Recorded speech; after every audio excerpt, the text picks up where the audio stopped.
Hello friends, welcome to run study. आज के इस वीडियो में हम रिवीजन करेंगे विज्ञान सब्जेक्ट का। और सामान्य विज्ञान में जैसे कि आप सभी को पता है कि 3 सब्जेक्ट आपको पढ़ने होते हैं, फिजिक्स, केमिस्ट्री और बायोलॉजी। आज के इस वीडियो में हम फिजिक्स पूरे सब्जेक्ट को कंप्लीट करेंगे। फिजिक्स में जितने भी टॉपिक्स हैं उन सारी टॉपिक्स को हम कवर करेंगे इस वीडियो में। यदि आपको फिजिक्स नहीं भी आता होगा ना, तब भी मैं आपको इस वीडियो में बताते चलूंगा कि कौन कौन से ऐसे क्वेश्चन हैं जो कि डायरेक्ट एग्जाम में आपके पूछे जाते हैं, तो उनको आपको बस ध्यान से याद कर लेना है। और जिनको फिजिक्स पहले से आता है उनके लिए ये बहुत ही शानदार रिवीजन सेशन होने वाला है। तो आपको और भी अच्छे से इसको देखना है, क्योंकि आपको पूरा फिजिक्स और अच्छे से क्लियर हो जाएगा। ठीक है। और जिसको फिजिक्स पहली बार जो पढ़ रहा है, जो पहली बार देख रहा है, या जिसको नहीं आता है, उनके लिए मैं बीच बीच में आपको क्वेश्चन बताते चलूंगा कि ये क्वेश्चन आपको याद करना ही है। ठीक है ना। तो आपको वो क्वेश्चन याद कर लेना, तो आपका जो साइंस वाला पोर्शन है वो पहले के मुकाबले काफी अच्छा हो जाएगा। ठीक है। तो स्टार्ट करेंगे हमारा आज का वीडियो। लेकिन उसके पहले यदि आपने रन स्टडी पे पहली बार विजिट किया है और अभी तक चैनल को सब्सक्राइब नहीं किया है, तो चैनल को जरूर सब्सक्राइब कर लीजिए, क्योंकि इसी प्रकार के वीडियो आपको आने वाले समय में मिलते रहेंगे। और साथ में बेल आइकन को भी दबाना है, जिससे आपको आने वाली वीडियो की नोटिफिकेशन सबसे पहले मिल सके। तो बिना समय गवाए स्टार्ट करते हैं हमारा आज का ये वीडियो, जिसमें हमारा पहला जो टॉपिक है वो है फिजिक्स। और फिजिक्स के अंदर आज के इस वीडियो में हम क्या क्या पढ़ने वाले हैं, तो गति पढ़ेंगे, गति के समीकरण पढ़ेंगे, गुरुत्वाकर्षण, कार्य, ऊर्जा एवं शक्ति, ध्वनि, प्रकाश, विद्युत, ऊष्मा, चुंबक, ये सारे के सारे टॉपिक हम इस एक वीडियो में कवर करने वाले हैं। तो बिल्कुल आपको पूरे वीडियो को ध्यान से देखना है, और साथ में मेरे साथ में इनका जो रिवीजन है उसको करते चलना, ताकि आपको जो भी चीजें याद करने वाली है वो भी आपको याद करते चलना है। ठीक है ना। ताकि ये वीडियो खत्म होते होते आपको काफी अच्छा फिजिक्स में कॉन्फिडेंस आ जाए कि फिजिक्स का यदि कोई क्वेश्चन आता है तो वो मुझसे बन जाएगा। ठीक है। नेक्स्ट बढ़ते हमारा पहले टॉपिक की तरफ। सबसे पहले है गति वाला टॉपिक। तो गति मतलब क्या होता है, एक बेसिक सी इंफॉर्मेशन भी हम देखते चलेंगे। गति मतलब होता है कि यदि वस्तु की स्थिति में समय के साथ यदि परिवर्तन होता है तो उसको हम बोलते हैं गति। जैसे यहां पर ये झूला झूलने वाला यदि एक ही जगह पर स्थिर रहता, समय के साथ अपनी स्थिति में कोई परिवर्तन नहीं करता, तो हम उसको गति अवस्था में नहीं बोलते, हम उसको स्थिर अवस्था में बोलते। लेकिन यदि ये गति कर रहा है तो हमें समय के साथ उसकी स्थिति में परिवर्तन होते हुए दिखेगा, तब हम उसको बोलेंगे कि वो गति अवस्था में है। गति वाले चैप्टर में आपको मुख्यतः 6 चीजें याद रखनी है। पहला है दूरी, डिस्टेंस, विस्थापन मतलब डिस्प्लेसमेंट, चाल मतलब स्पीड, वेग मतलब वेलोसिटी, त्वरण एक्सेलरेशन, मंदन मतलब रिटार्डेशन। ये सारी राशियों को हम एक एक करके समझते हैं। सबसे पहले दूरी, तो चले गए पथ की कुल लंबाई, चले गए पथ की कुल लंबाई दूरी कहलाती है। इसका मात्रक, मात्रक मतलब होता है किसमें मापेंगे, उसको उसको नापना है ना हमें, तो हम कैसे नापेंगे, तो दूरी को यदि नापना है तो उसको मीटर में नापेंगे। दूरी को नापना है तो किसमें नापेंगे, मीटर में नापेंगे। और ये राशि होती है अदिश राशि। अदिश और सदिश दो प्रकार की राशि होती है। बड़ा ही सिंपल है, जो राशि में दिशा की जरूरत पड़ती है, जो राशि दिशा के साथ बतानी पड़ती है, उसको सदिश राशि बोलते हैं। और जिस राशि में दिशा की जरूरत नहीं होती है, जिसको दिशा के बगैर भी बता सकते हैं, उसको अदिश राशि बोलते हैं। स्केलर और वेक्टर क्वांटिटीज। ठीक है। सेकंड वाला हमारा टॉपिक है विस्थापन। विस्थापन मतलब क्या होता है, दो बिंदुओं के बीच की न्यूनतम दूरी, दो बिंदुओं के बीच की न्यूनतम दूरी, इसको हम बोलते हैं विस्थापन। इसका मात्रक भी होता है मीटर। मतलब विस्थापन को भी किस में नापा जाता है, तो मीटर में नापा जाता है। और यह एक सदिश राशि है। मतलब दूरी और विस्थापन में यदि अंतर पूछेगा तो क्या अंतर हो जाएगा, कि दूरी हमारी अदिश राशि है और विस्थापन हमारी सदिश राशि है। ठीक है। जैसे ये वाले डायग्राम से समझिए आप, जैसे यहां से चला कोई व्यक्ति और उसको इस तरफ एरो के तरफ पहुंचना है, तो वो यदि ये लंबा रास्ता उसने तय किया तो हम बोलेंगे कि ये जो पथ की लंबाई है वही हमारी दूरी है। लेकिन यदि उसने ये छोटा वाला रास्ता, हरा वाला रास्ता तय किया, तो इसको हम विस्थापन का नाम देंगे। एक ग्राउंड में यदि कोई व्यक्ति दौड़ रहा है, वो दौड़कर पूरा चक्कर लगाकर वापस उसी बिंदु पर आ जाता है जिस बिंदु से उसने शुरुआत की थी, तो उसने कितनी दूरी तय की, तो उसने 2 पाई आर दूरी तय की है। क्योंकि ये वृत्ताकार ग्राउंड है, वृत्त की त्रिज्या उसने तय की है, तो 2 पाई आर दूरी तय करेगा और वापस वहीं पर आ गया, तो दो बिंदुओं की न्यूनतम दूरी क्या होगी, वहीं पर आ गया तो 0 होगी। इसलिए विस्थापन क्या हो जाएगा, 0 हो जाएगा। समझ में आई होंगी आपको ये बात। नेक्स्ट राशि की तरफ बढ़ते हैं। अगली राशि है चाल। तो चाल मतलब क्या होता है, वस्तु द्वारा इकाई समय में तय की गई दूरी। वस्तु द्वारा इकाई समय में तय की गई दूरी को चाल कहते हैं। इसको भूल जाओ, परिभाषा को भूल जाओ, लेकिन ये जो आपका फॉर्मूला है इसको याद रखना है, चाल बराबर दूरी बटे समय। मेरे साथ बोलेंगे, चाल बराबर दूरी बटे समय, चाल बराबर दूरी बटे समय। तो यदि हमने दूरी की बात करेंगे तो इसको हमने मीटर में नापा है और समय को हम नापते हैं सेकंड में। समय को किस में नापते हैं? सेकंड में। इस बटे को जब मात्रक में बोलेंगे तो उसको पर बोलेंगे, तो क्या हो गया? Metre per second, metre per second. तो चाल का मात्रक होता है मीटर पर सेकेंड। यहां पर हमने पढ़ा था कि दूरी एक अदिश राशि है, इसीलिए चाल भी एक अदिश राशि होगी। दूरी अदिश राशि है तो चाल भी कैसी राशि होंगी? अदिश राशि। इसके बाद अगली राशि आती है वेग। वेग मतलब एक निश्चित दिशा में जो चाल होती है उसी को हम वेग बोलते हैं। एक निश्चित दिशा में जो चाल होती है उसको क्या बोलते हैं? वेग बोलते हैं। वेग का फॉर्मूला याद रखना है, विस्थापन बटे समय। वेग बराबर होता है विस्थापन बटे समय। अब यहां पर विस्थापन एक सदिश राशि है, इसलिए वेग भी एक सदिश राशि हो जाएगी। समझ में आ गई बात? यहां पर हमने 4 राशि अभी तक पढ़ चुके हैं, जिसमें से 2 सदिश और 2 अदिश है। दूरी अदिश राशि थी, मात्रक था मीटर। विस्थापन सदिश राशि थी, मात्रक था मीटर।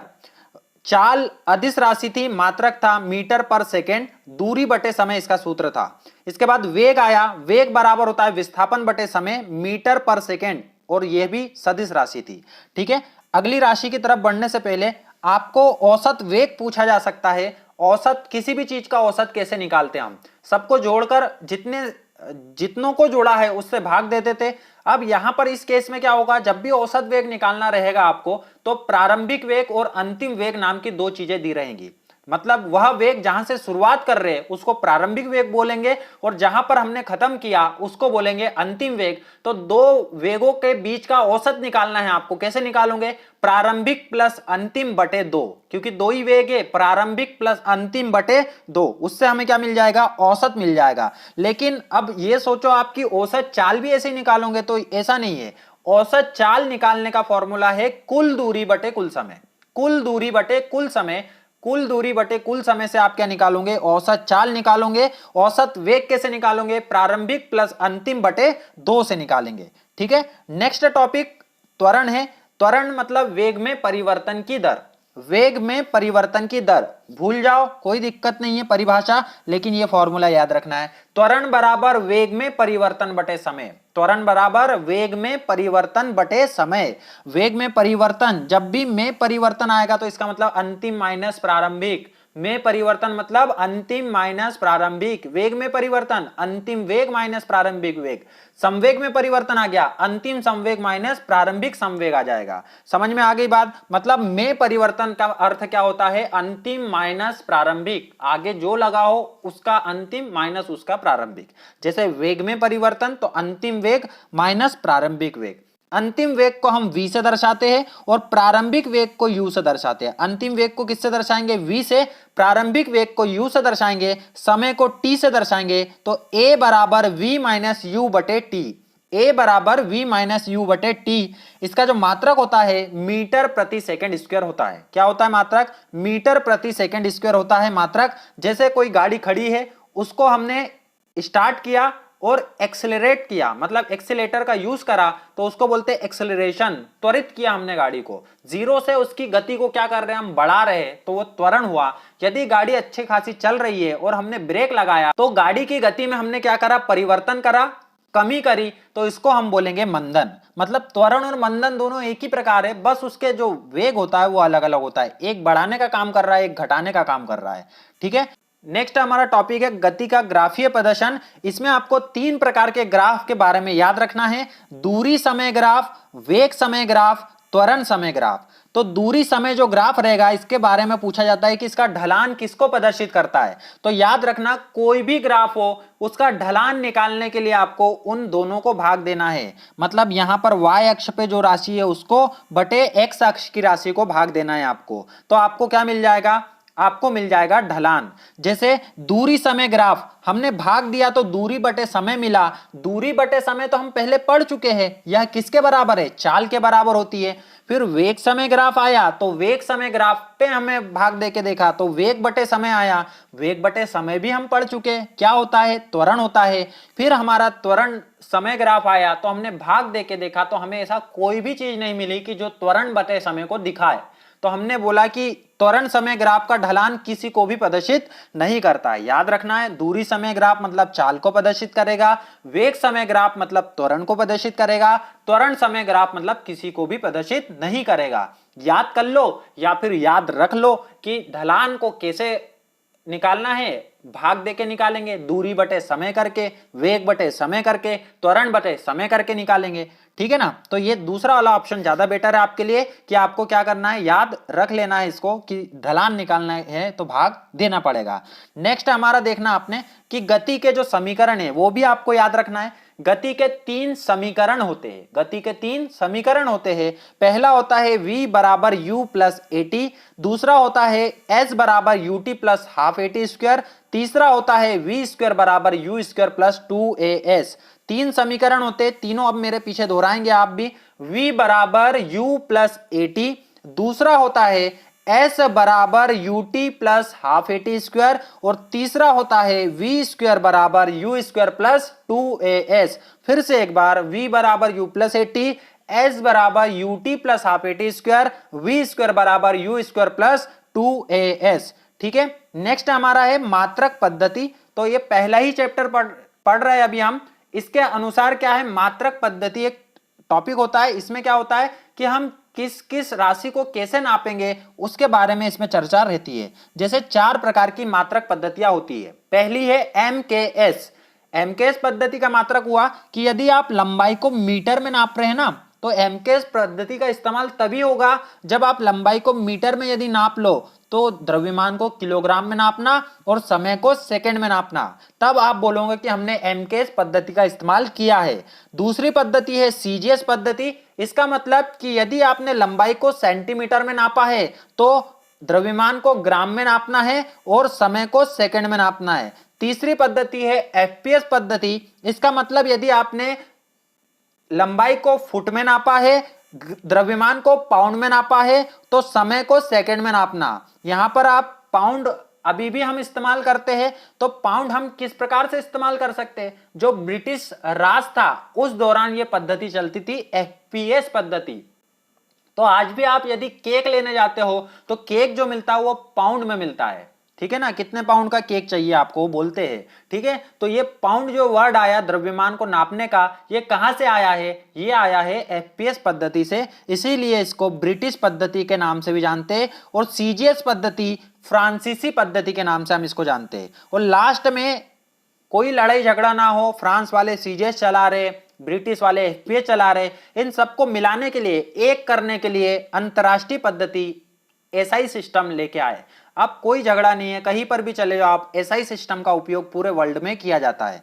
ठीक है, तो ये हमारा पहला जो टॉपिक था गति, ये कंप्लीट होता है यहाँ पर। सेकंड टॉपिक है हमारा गति के नियम। क्या है, गति के नियम। गति के 3 नियम थे जो कि न्यूटन के द्वारा दिए गए थे। गति के कितने नियम, 3 नियम है। किसने दिए थे, तो न्यूटन ने दिए थे। गति का जो पहला नियम है वो कहता है कि कोई भी वस्तु जिस अवस्था में है उसी अवस्था में रहती है जब तक कि उस पर कोई बाह्य बल नहीं लगाया जाता।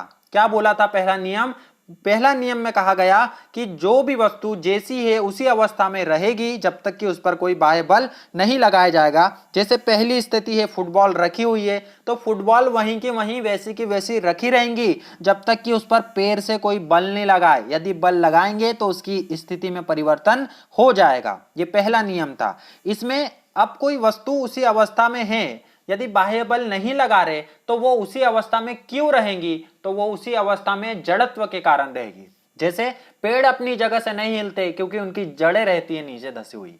ठीक है ना, इसी प्रकार हर वस्तु में एक गुण आता है जिसको हम जड़त्व बोलते हैं। वह गुण उसकी अवस्था परिवर्तन का विरोध करता है। मतलब यदि वो बैठा हुआ है तो बैठा ही रहना चाहता है, चल रहा है तो चलना ही चाहता है। यह किस गुण के कारण होता है? जड़त्व के कारण होता है। जड़त्व के कारण होता है। किस गुण के कारण? जड़त्व के कारण होता है। और याद रखना कि जड़त्व का नियम किसने दिया था? तो जड़त्व का नियम गैलीलियो के द्वारा दिया गया था। जड़त्व का नियम किसने दिया था?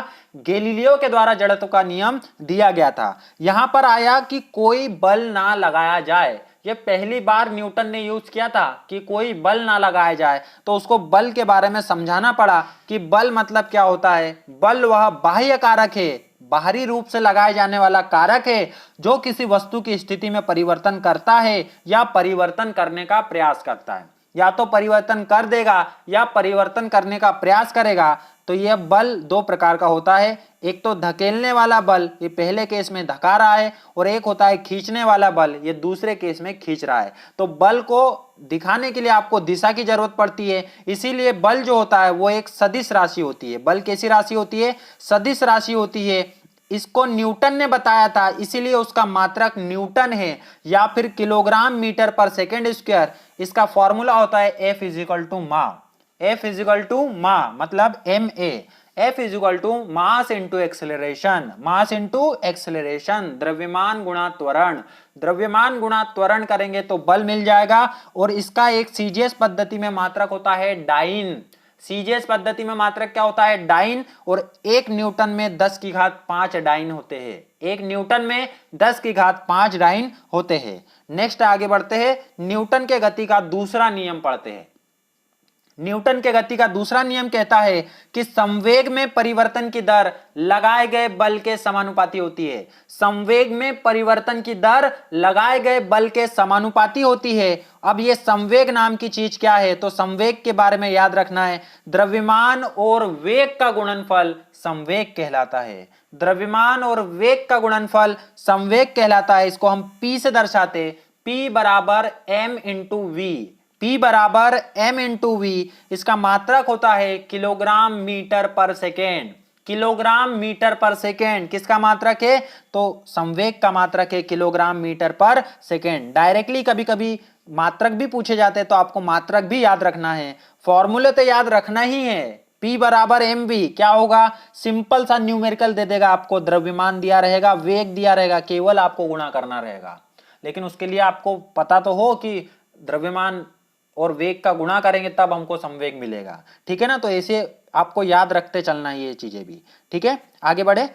अब आता है गति का तृतीय नियम। गति का तृतीय नियम बोलता है कि प्रत्येक क्रिया के बराबर तथा विपरीत प्रतिक्रिया होती है। प्रत्येक क्रिया के बराबर तथा विपरीत प्रतिक्रिया होती है। जैसे जब नाव से नीचे उतरा जाता है लास्ट में, तो हम नाव के यहाँ पर एक बल लगाते हैं, इसके कारण नाव भी हमारे ऊपर एक बल लगाती है। देखना आपको उठा हुआ सा महसूस होगा जब आपका दूसरा पैर उससे उठेगा तो। ठीक है, नाव से जब उतरते हैं तो। और जब भी बंदूक चलाई जाती है, गोली चलाई जाती है, बंदूक से जब गोली निकलती है तो गोली इस तरफ जाती है लेकिन बंदूक हल्की सी पीछे की तरफ हमारे रिवर्स आती है ना? ये भी किस कारण से होता है? तो तृतीय नियम के कारण होता है कि हर क्रिया के बराबर तथा विपरीत प्रतिक्रिया होती है। ठीक है, आ गई बात समझ में? तो ये गांधी जी के सिद्धांत का एकदम अपोजिट है। गांधी जी ने बोला था कि यदि आपको कोई एक गाल पे मारे तो दूसरा आपको आगे करना है। इसमें दिया है कि यदि कोई आपको एक गाल पे मारे तो उतनी ही तीव्रता से आपको उसके गाल पे मार देना है। ठीक है, तो ये क्या हो गया? गति का नियम हो गया कि प्रत्येक क्रिया के बराबर तथा विपरीत प्रतिक्रिया होती है। आगे बढ़ते हैं। इसी के तहत एक रॉकेट नोदन का सिद्धांत आता है। डायरेक्ट क्वेश्चन पूछा जाता है कि रॉकेट नोदन का सिद्धांत किस सिद्धांत पर आधारित होता है? तो यह संवेग संरक्षण के सिद्धांत पर आधारित होता है। किस पर आधारित होता है? संवेग संरक्षण के सिद्धांत पर आधारित होता है रॉकेट नोदन का सिद्धांत। अब ये संरक्षण नाम का जब भी वर्ड आएगा तो याद रखना प्रारंभिक बराबर अंतिम। मतलब संवेग का संरक्षण है तो प्रारंभ में जितना संवेग था बाद में भी उतना ही संवेग आपको मिल जाएगा इसमें। और ऊर्जा का संरक्षण बोलेगा तो पहले जितनी ऊर्जा थी बाद में भी उतनी ही ऊर्जा आपको मिल जाएगी। ठीक है, तो दो चीजें अभी तक हम पढ़ चुके हैं, एक तो संरक्षण मतलब प्रारंभिक बराबर अंतिम, और एक हमने पढ़ा है परिवर्तन। परिवर्तन का तात्पर्य क्या है? अंतिम माइनस प्रारंभिक। अंतिम माइनस प्रारंभिक करेंगे तो मिलेगा परिवर्तन, और अंतिम बराबर प्रारंभिक करेंगे तो मिलेगा संरक्षण। ठीक है, आगे बढ़े। अगला हमारा टॉपिक है गुरुत्वाकर्षण। 2 टॉपिक अभी तक हम पढ़ चुके हैं। तीसरा टॉपिक है हमारा गुरुत्वाकर्षण, ग्रेविटेशनल। बहुत ही इंपॉर्टेंट टॉपिक है, बड़े ही अच्छे से समझना है आपको।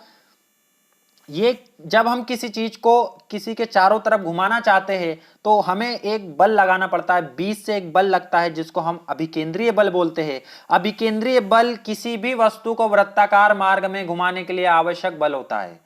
यदि किसी वस्तु को वृत्ताकार मार्ग में गति करवाना है तो कौन सा बल लगेगा? अभिकेंद्रीय बल लगेगा। इसका सूत्र आपको याद रखना है mv²/r।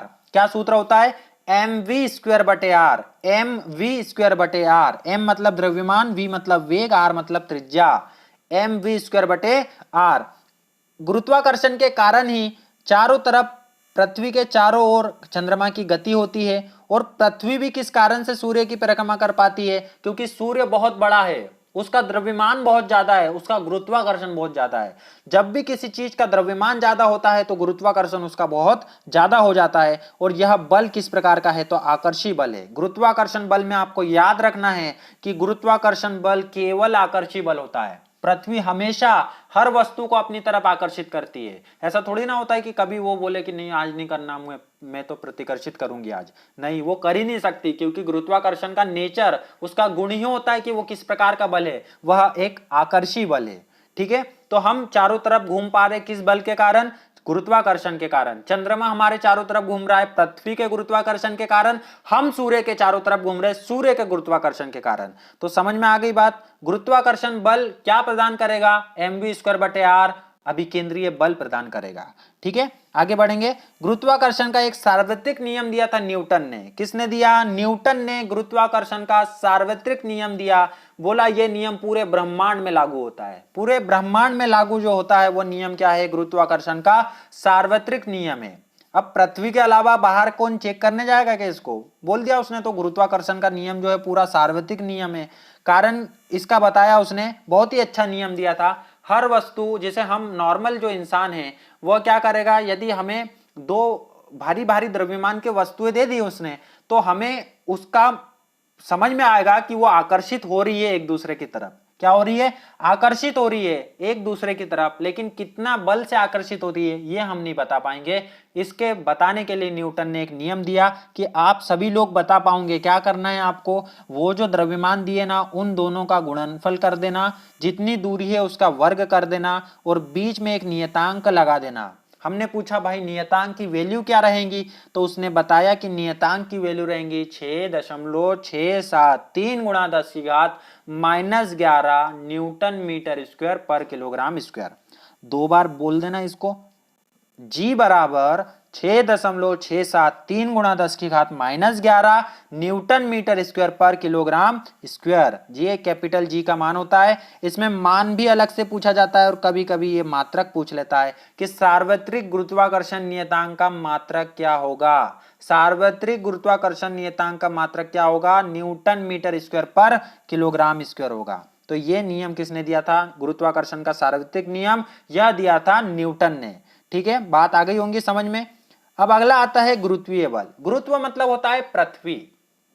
तो हमें यह तो पता है कि पृथ्वी हर चीज को अपनी तरफ आकर्षित करती है, लेकिन वह एक बल से आकर्षित करती है। वो बल कितना होता है? तो बल होता है, जैसे हमारा नॉर्मल बल क्या था? F = ma। यहां पर जो बल आ जाएगा A को आपको क्या कर देना है? G कर देना है। तो F = mg। F = mg। पृथ्वी जितने बल से वस्तुओं को अपनी तरफ आकर्षित करती है वह बल, आकर्षण बल, गुरुत्वीय बल कहलाता है। कौन सा बल कहलाता है? गुरुत्वीय बल कहलाता है। यहां पर ये जो G है इसको गुरुत्वीय त्वरण के नाम से जाना जाता है। G को गुरुत्वीय त्वरण के नाम से जाना जाता है और इसका एक मान होता है 9.8 metre per second square. 9.8 metre per second square. क्या मान होता है स्मॉल g का? 9.8 मीटर पर सेकेंड स्क्वायर। पृथ्वी यदि किसी चीज को आकर्षित कर रही है तो उसके वेग में परिवर्तन होगा। वेग में परिवर्तन हमने पढ़ा है, यदि पॉजिटिव हो तो वो त्वरण कहलाता है, यदि नेगेटिव हो तो वो मंदन कहलाता है। अब ये जो त्वरण है ये पृथ्वी के कारण उत्पन्न हो रहा है, इसलिए इसको गुरुत्वीय त्वरण बोलते हैं। यदि हमने किसी पिंड को ऊपर से छोड़ा तो पहले वो हमारे हाथ में रहेगा। हाथ में है मतलब स्थिर अवस्था में है, मतलब उसका वेग शुरुआती रूप से 0 रहेगा। ऊपर से नीचे फेंकते टाइम किसी पिंड का प्रारंभिक वेग 0 होता है और अंतिम वेग ज्यादा होता है, मतलब अंतिम वेग आप कैसे निकालोगे, गिरने के जस्ट पहले वाला वेग, तो उसको हम v2 से दर्शाते हैं। किससे दर्शाएंगे, v2 से। याद रखना, जब किसी वस्तु को ऊपर से नीचे की तरफ छोड़ा जाता है तो उसका प्रारंभिक वेग 0 होता है, और जब किसी वस्तु को नीचे से ऊपर की तरफ फेंका जाता है तो उसका अंतिम वेग 0 होता है। अंतिम वेग क्या होता है, उसका 0 होता है। अब इसके बाद आते हैं उपग्रह। उपग्रह मतलब ग्रह के चारों तरफ चक्कर लगाने वाले पिंडों को उपग्रह कहते हैं। जैसे प्राकृतिक उपग्रह है हमारा चंद्रमा। दो प्रकार के उपग्रह होते हैं, प्राकृतिक उपग्रह जिसको प्रकृति ने बनाया है, और एक होता है कृत्रिम उपग्रह जो कि हम मानव के द्वारा बनाकर भेजे जाते हैं। तो प्राकृतिक उपग्रह में हमारा चंद्रमा याद रखना है, शनि का उपग्रह टाइटन याद रखना है। शनि का कौन सा उपग्रह है, टाइटन उपग्रह है। और हमारे तरफ से जो कृत्रिम उपग्रह हम जो बनाते हैं उसका नाम है इनसेट। इनसेट का मतलब है इंडियन सैटेलाइट, और IRS मतलब Indian remote sensing. Remote sensing का मतलब उस जगह के बारे में जानकारी एकत्र करना जहां तक मानव की पहुंच संभव नहीं होती है। हमारे यहाँ पर जो उपग्रह बनाए जाते हैं वह इसरो के द्वारा बनाए जाते हैं, Indian space and research organisation के द्वारा बनाए जाते हैं, जिसका मुख्यालय बेंगलोर में है, और इसकी स्थापना 15 अगस्त 1969 को हुई थी। कब हुई थी स्थापना, 15 अगस्त 1969 को इसकी स्थापना हुई थी। तो उपग्रह होते हैं दो प्रकार के, प्राकृतिक और कृत्रिम। अब हम कृत्रिम उपग्रह के बारे में पढ़ेंगे। तो कृत्रिम उपग्रह फिर से दो प्रकार के होते हैं, एक होता है भू-स्थायी उपग्रह और दूसरा होता है ध्रुवीय उपग्रह। भू-स्थायी उपग्रह और ध्रुवीय उपग्रह, तो ऊंचाई के आधार पर आपको याद रखना है कि भू-स्थायी उपग्रह को 36,000 किलोमीटर ऊंचाई पर स्थापित किया जाता है, और ध्रुवीय उपग्रह को 800 किलोमीटर ऊंचाई पर स्थापित किया जाता है। इनका घूर्णन समय, जो भूस्थायी होता है उसका घूर्णन समय 24 घंटे का होता है, और जो ध्रुवीय उपग्रह होता है उसका घूर्णन समय 1 से 1.5 घंटे का होता है। 1 से 1.5 घंटे का समय होता है। ये देखिए यहाँ पर डायग्राम से, ये जो ध्रुव से होकर जाता है उपग्रह उसको ध्रुवीय उपग्रह बोलते हैं, और जो 36,000 किलोमीटर दूर हमने स्थापित करके रखा है उसको भूस्थायी उपग्रह बोलते हैं। आवर्त काल जो इनका समय है घूमने का उनको याद रखना है आपको। भूस्थायी मतलब स्थायी रहता है, पृथ्वी के सापेक्ष वो क्या है, स्थायी है। मतलब पृथ्वी घूम रही है तो वो भी घूम रहा है, तो पृथ्वी तो 24 घंटे में घूमती है पूरा अपना दूरी पे चक्कर, तो वो भी क्या करेगा, 24 घंटे में घूमेगा। ठीक है, ये बात आपको ध्यान रखना है। आगे आता है कि जी का जो मान है हर जगह पर अलग अलग होता है। जी का मान हर जगह पे बदलता रहता है, तो आपको ध्यान रखना है कि कहां पर कौन सा मान होगा। पृथ्वी की सतह पर हमने अभी देखा कि 9.8 मीटर पर सेकेंड स्क्वायर। अब इसमें यदि हम पृथ्वी सतह से ऊपर या नीचे जाएंगे तो जी के मान में क्या आती है, कमी आती है। जी के मान में कमी आएंगी यदि हम ऊपर या नीचे जाएंगे। तो भूमध्य रेखा पर इसका मान होता है न्यूनतम, ध्रुवों पर इसका जी का मान होता है अधिकतम, केंद्र पर होता है 0। ये चार चीजें तो आपको याद रखनी है। मतलब सतह है, सतह से ऊपर या नीचे जाने पर जी के मान में कमी आती है, भूमध्य रेखा पर चले जाओ तो न्यूनतम मिलेगा, केंद्र पर चले जाओ तो 0 मिलेगा, ध्रुवों पर चले जाओ तो अधिकतम मिलेगा। इसके बाद चंद्रमा पर चले गए तो यहाँ का 1/6 हो जाएगा। यदि सूर्य पर चले गए तो 27 गुना हो जाएगा। कितना हो जाएगा, 27 गुना। सूर्य पर 27 गुना हो जाता है, चंद्रमा पर 1/6 गुना हो जाता है। अब ये क्वेश्चन है जैसे हमारे पास कि यदि कोई व्यक्ति यहाँ पर 60 न्यूटन का है, उसका भार व्यक्ति का 60 न्यूटन है, तो चंद्रमा पर भार कितना हो जाएगा। चूंकि हमने पढ़ा है W बराबर mg, तो यहां पर mg का फॉर्मूला लगाया हमने तो 60 न्यूटन आया, तो g का मान तो वहां पर 1/6 हो जाता है, तो इसलिए 1/6 गुना क्या हो जाएगा, 60 हो जाएगा। इसका मान आ जाएगा 10 न्यूटन। कितना मान आ जाएगा, 10 न्यूटन इसका मान हमारा आ जाएगा। ठीक है, आई होंगी बात आपके समझ में। ठीक है, बढ़ते हैं नेक्स्ट क्वेश्चन की तरफ। एक न्यूमेरिकल है कि एक वस्तु का द्रव्यमान 10 किलोग्राम है, पृथ्वी पर इसका भार कितना होगा। जब भी किलोग्राम में दिया इसका मतलब उसने m का मान दिया हुआ है, m बराबर 10 किलोग्राम, तो हमें बताना है कि W बराबर कितना, भार बराबर कितना। सिंपल से न्यूमेरिकल वाले क्वेश्चन है, डायरेक्ट फॉर्मूले में वैल्यू रखना है। W बराबर होता है mg, W बराबर m का मान 10 दिया हुआ है, g का मान आपको पता है 9.8 होता है, तो 98 न्यूटन इसका आंसर आ जाएगा। W बराबर क्या हो जाएगा, 98 न्यूटन इसका आंसर आ जाएगा। आगे बढ़ते हैं, द्रव्यमान और भार को समझते हैं। अब मैंने अभी दोनों चीजों का उपयोग किया कि द्रव्यमान और भार, तो आपको याद रखना है किसी वस्तु में निहित पदार्थ की मात्रा को उसका द्रव्यमान बोलते हैं और द्रव्यमान कभी भी नहीं बदलता है। द्रव्यमान कभी बदलेगा क्या? तो द्रव्यमान कभी नहीं बदलता है पूरे ब्रह्मांड में, कहीं भी चले जाओ। इसका मात्रक होता है किलोग्राम। इसका मात्रक क्या होता है? किलोग्राम। और इसको बताने के लिए दिशा की जरूरत नहीं पड़ती है, इसलिए द्रव्यमान का मात्रक है किलोग्राम, दिशा की जरूरत नहीं पड़ती है। किसी वस्तु में निहित पदार्थ की मात्रा को द्रव्यमान बोलते हैं और द्रव्यमान कभी भी नहीं बदलता। लेकिन भार की यदि बात करें तो भार एक प्रकार का बल है जो पृथ्वी की ओर आकर्षित होता है। तो ये बल है, तो बल तो सदिश राशि होती है, इसलिए भार भी एक सदिश राशि होगा। इसका फॉर्मूला होता है W बराबर mg और मात्रक न्यूटन है। इसका मात्रक भी क्या है? न्यूटन है इसका मात्रक। तो आपको याद रखना है द्रव्यमान मतलब किसी वस्तु में निहित पदार्थ की मात्रा, अदिश राशि होती है, मात्रक है किलोग्राम। द्रव्यमान बदलेगा क्या? नहीं बदलेगा। और भार क्या होता है? तो किसी वस्तु पर जो भार है वह बल होता है। बल एक सदिश राशि है तो भार भी सदिश राशि होंगी। W बराबर mg इसका फॉर्मूला होता है, मात्रक इसका न्यूटन है। ठीक है, आगे बढ़े। गुरुत्व के अधीन गति होती है। दो प्रकार से हम गति करवा सकते हैं, जब किसी वस्तु को नीचे से ऊपर की तरफ फेंकेंगे तब, और जब किसी वस्तु को ऊपर से नीचे की तरफ फेंकेंगे तब। ठीक है, इसमें हमने तीन गति के समीकरण पढ़े थे। पहला था v बराबर u प्लस ए टी, दूसरा था ut plus half A T square, तीसरा था v स्क्वायर बराबर u स्क्वायर प्लस 2as। ठीक है, जब किसी चीज को नीचे से ऊपर की तरफ फेंका जाता है तो इसका अंतिम वेग, वस्तु तेज वेग से जाएगी, धीरे धीरे धीरे उसका वेग कम होते आएगा, एक टाइम आएगा कि उसका वेग क्या हो जाएगा? जीरो हो जाएगा। तो इसका अंतिम वेग जीरो होता है जब भी नीचे से ऊपर की तरफ कोई वस्तु फेंकी जाती है। अगला टॉपिक है हमारा, जब वस्तु ऊपर से नीचे की तरफ छोड़ी जाए तब क्या होता है? तो अब आपको याद रखना है कि इस कंडीशन में प्लस जी होगा, क्योंकि अब क्या हो रहा है? वेग में वृद्धि हो रही है। तो अब हमारे फॉर्मूले हो जाएंगे v बराबर यू प्लस जी टी, क्योंकि हमने ए के जगह क्या रख दिया? प्लस जी रख दिया, तो v बराबर यू प्लस जी टी। दूसरा फॉर्मूला हो जाएगा s बराबर U T plus half G T square. तीसरा फॉर्मूला हो गया v स्क्वायर बराबर you square plus 2gs, v square बराबर you square plus 2gs।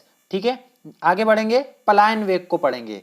Escape velocity या पलायन वेग वह न्यूनतम वेग जिससे किसी वस्तु को फेंकने पर वह वस्तु हमारे गुरुत्व क्षेत्र के बाहर निकल जाती है और कभी वापस नहीं आती, उसको पलायन वेग के नाम से जाना जाता है। पलायन कर गया वो मतलब इतने खतरनाक वेग से फेंका है कि वो पलायन कर गया, पृथ्वी के गुरुत्वाकर्षण से बाहर हो गया, तो वो वापस कभी लौटकर नहीं आएगा। इसका मान होता है 11.2 किलोमीटर पर सेकेंड। ये मान आपको याद रखना है कि पलायन वेग का मान पृथ्वी के लिए कितना होता है? 11.2 किलोमीटर पर सेकेंड। बहुत ज्यादा वेग है, 11.2 किलोमीटर पर सेकेंड। और चंद्रमा की बात करें तो चंद्रमा पर जो वेग होता है वो 2.3 किलोमीटर पर सेकेंड होता है। कितना होता है चंद्रमा पर वेग? 2.3 किलोमीटर पर सेकेंड होता है। फॉर्मूला याद रख सको तो याद कर लेना, VE, ये E का मतलब है एस्केप वेलोसिटी और इस E का मतलब है अर्थ। ठीक है, तो एस्केप वेलोसिटी बराबर under root 2g RE, RE मतलब रेडियस ऑफ अर्थ, तो VE बराबर अंडर रूट में 2g RE, VE बराबर अंडर रूट में 2g RE, VE बराबर अंडर रूट में 2g RE। पलायन वेग का मान कितना है? 11.2 किलोमीटर पर सेकेंड, और चंद्रमा पर पूछेगा तो 2.3 किलोमीटर पर सेकेंड। बड़े आगे, अब आता है कक्षीय वेग। तो कक्षीय वेग के बारे में आप लोग याद रखेंगे कि उपग्रह को, जैसे हमने इसरो ने उपग्रह बनाया, अब उपग्रह को कक्षा में स्थापित करने के लिए एक वेग की जरूरत होती है। उस न्यूनतम वेग को हम कक्षीय वेग के नाम से जानते हैं। जो उपग्रह है उसको अपने कक्षा में स्थापित करने के लिए लगने वाला न्यूनतम वेग कक्षीय वेग के नाम से जाना जाता है। इसका जो फॉर्मूला होता है VO, orbital velocity is equal to under root g RE। उसमें हमने पढ़ा था अंडर रूट 2g RE, इसमें हम पढ़ रहे हैं अंडर रूट जी RE, तो इसमें संबंध क्या हो गया? √2 का गुणा। ठीक है, तो VE बराबर करनी 2 गुणा VO, VE बराबर करनी 2 VO, ये हमारा दोनों में संबंध हो गया। ठीक है, अब अगला जो टॉपिक है हमारा, कार्य, ऊर्जा तथा शक्ति। अगला टॉपिक क्या है, कार्य, ऊर्जा तथा शक्ति। तो इसमें आपको ध्यान रखना है कि कार्य करने के लिए दो चीजों का होना जरूरी है। पहला कि वस्तु पर बल लगना चाहिए, दूसरा वस्तु विस्थापित होनी चाहिए। ये भैया इस वस्तु पर बल लगा रहे, यदि ये वस्तु विस्थापित हो गई तो हम बोलेंगे कि इन्होंने कुछ कार्य किया, इन्होंने कुछ कार्य किया। तो कार्य निकालने के लिए आपको दो चीजों का होना जरूरी है, वस्तु का विस्थापन होना चाहिए, वस्तु पर कोई बल लगना चाहिए। ठीक है, अब कार्य किस किस चीजों से मिलके बनता है, तो बल और विस्थापन का गुणनफल कर दो तब भी हमको कार्य मिलेगा। यदि इनके बीच में आपको थीटा पता है तो उसका कॉस थीटा ले लो तब भी आपको कार्य मिलेगा।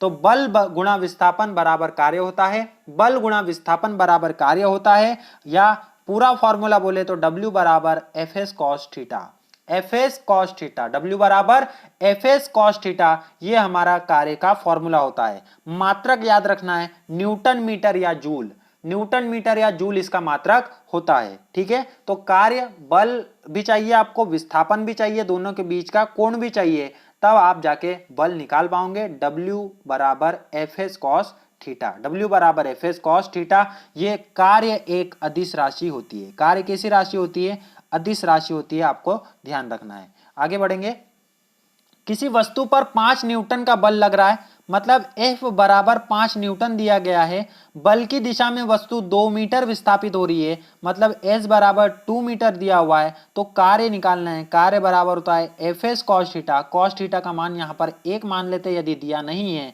नहीं तो वो डायरेक्ट देगा आपको। F का मान रखेंगे, S का मान रखेंगे, तो 10 हमारा मान आ गया। किसका मान, कार्य, कार्य कितना होगा, 10 जूल का इसमें कार्य होगा। ठीक है, बड़े आगे, कार्य के बाद आता है ऊर्जा। तो कार्य करने की क्षमता को हम ऊर्जा बोलते हैं। कार्य करने की क्षमता क्या कहलाती है, ऊर्जा कहलाती है। ऊर्जा विभिन्न रूपों में होती है, जैसे रासायनिक ऊर्जा, विद्युत ऊर्जा, प्रकाश ऊर्जा, यांत्रिक ऊर्जा। 4 प्रकार की ऊर्जाएं मेनली पाई जाती है। रासायनिक ऊर्जा जो रसायन से उत्पन्न होती है, विद्युत ऊर्जा जो आवेश के प्रवाह से उत्पन्न होती है, प्रकाश ऊर्जा जो हम डेली लाइफ में जिसका उपयोग बहुत ज्यादा मात्रा में करते हैं, यांत्रिक ऊर्जा मैकेनिकल एनर्जी, मशीन के द्वारा या हमारे द्वारा तय जो ऊर्जा, जो कार्य किया जाता है, जिसमें जो ऊर्जा लगती है उसको हम क्या बोलते हैं, यांत्रिक ऊर्जा, मतलब मशीनी ऊर्जा। ठीक है, आगे बढ़े। अब ऊर्जा में आपको दो मेन ऊर्जाएं याद रखनी है। पहली है स्थितिज ऊर्जा, नाम से स्पष्ट है, स्थिति के कारण होने वाली ऊर्जा को स्थितिज ऊर्जा बोलते हैं। इसका फॉर्मूला होता है mgh। क्या फॉर्मूला होता है, mgh फॉर्मूला होता है। स्थिति ऊर्जा का फॉर्मूला होता है mgh। एक एडवर्टाइज आता था ना mdh मसाले वाला, तो md को हटाकर क्या करना है, g करना है, mdh की जगह mgh। तो ये इससे क्या मिल जाएगा हमको, पोटेंशियल एनर्जी, इसलिए ep से दर्शाया गया है, ep बराबर mgh। ठीक है, और इसी ऊर्जा का उपयोग किस में करते थे, धनुष में करते थे। जब बाण ऐसे ही रखा हुआ है तो उसमें किसी प्रकार की ऊर्जा नहीं है, उसके तार को क्या करा जाता है, खींचा जाता है तीर के साथ में, तो उसमें आ जाती है ऊर्जा।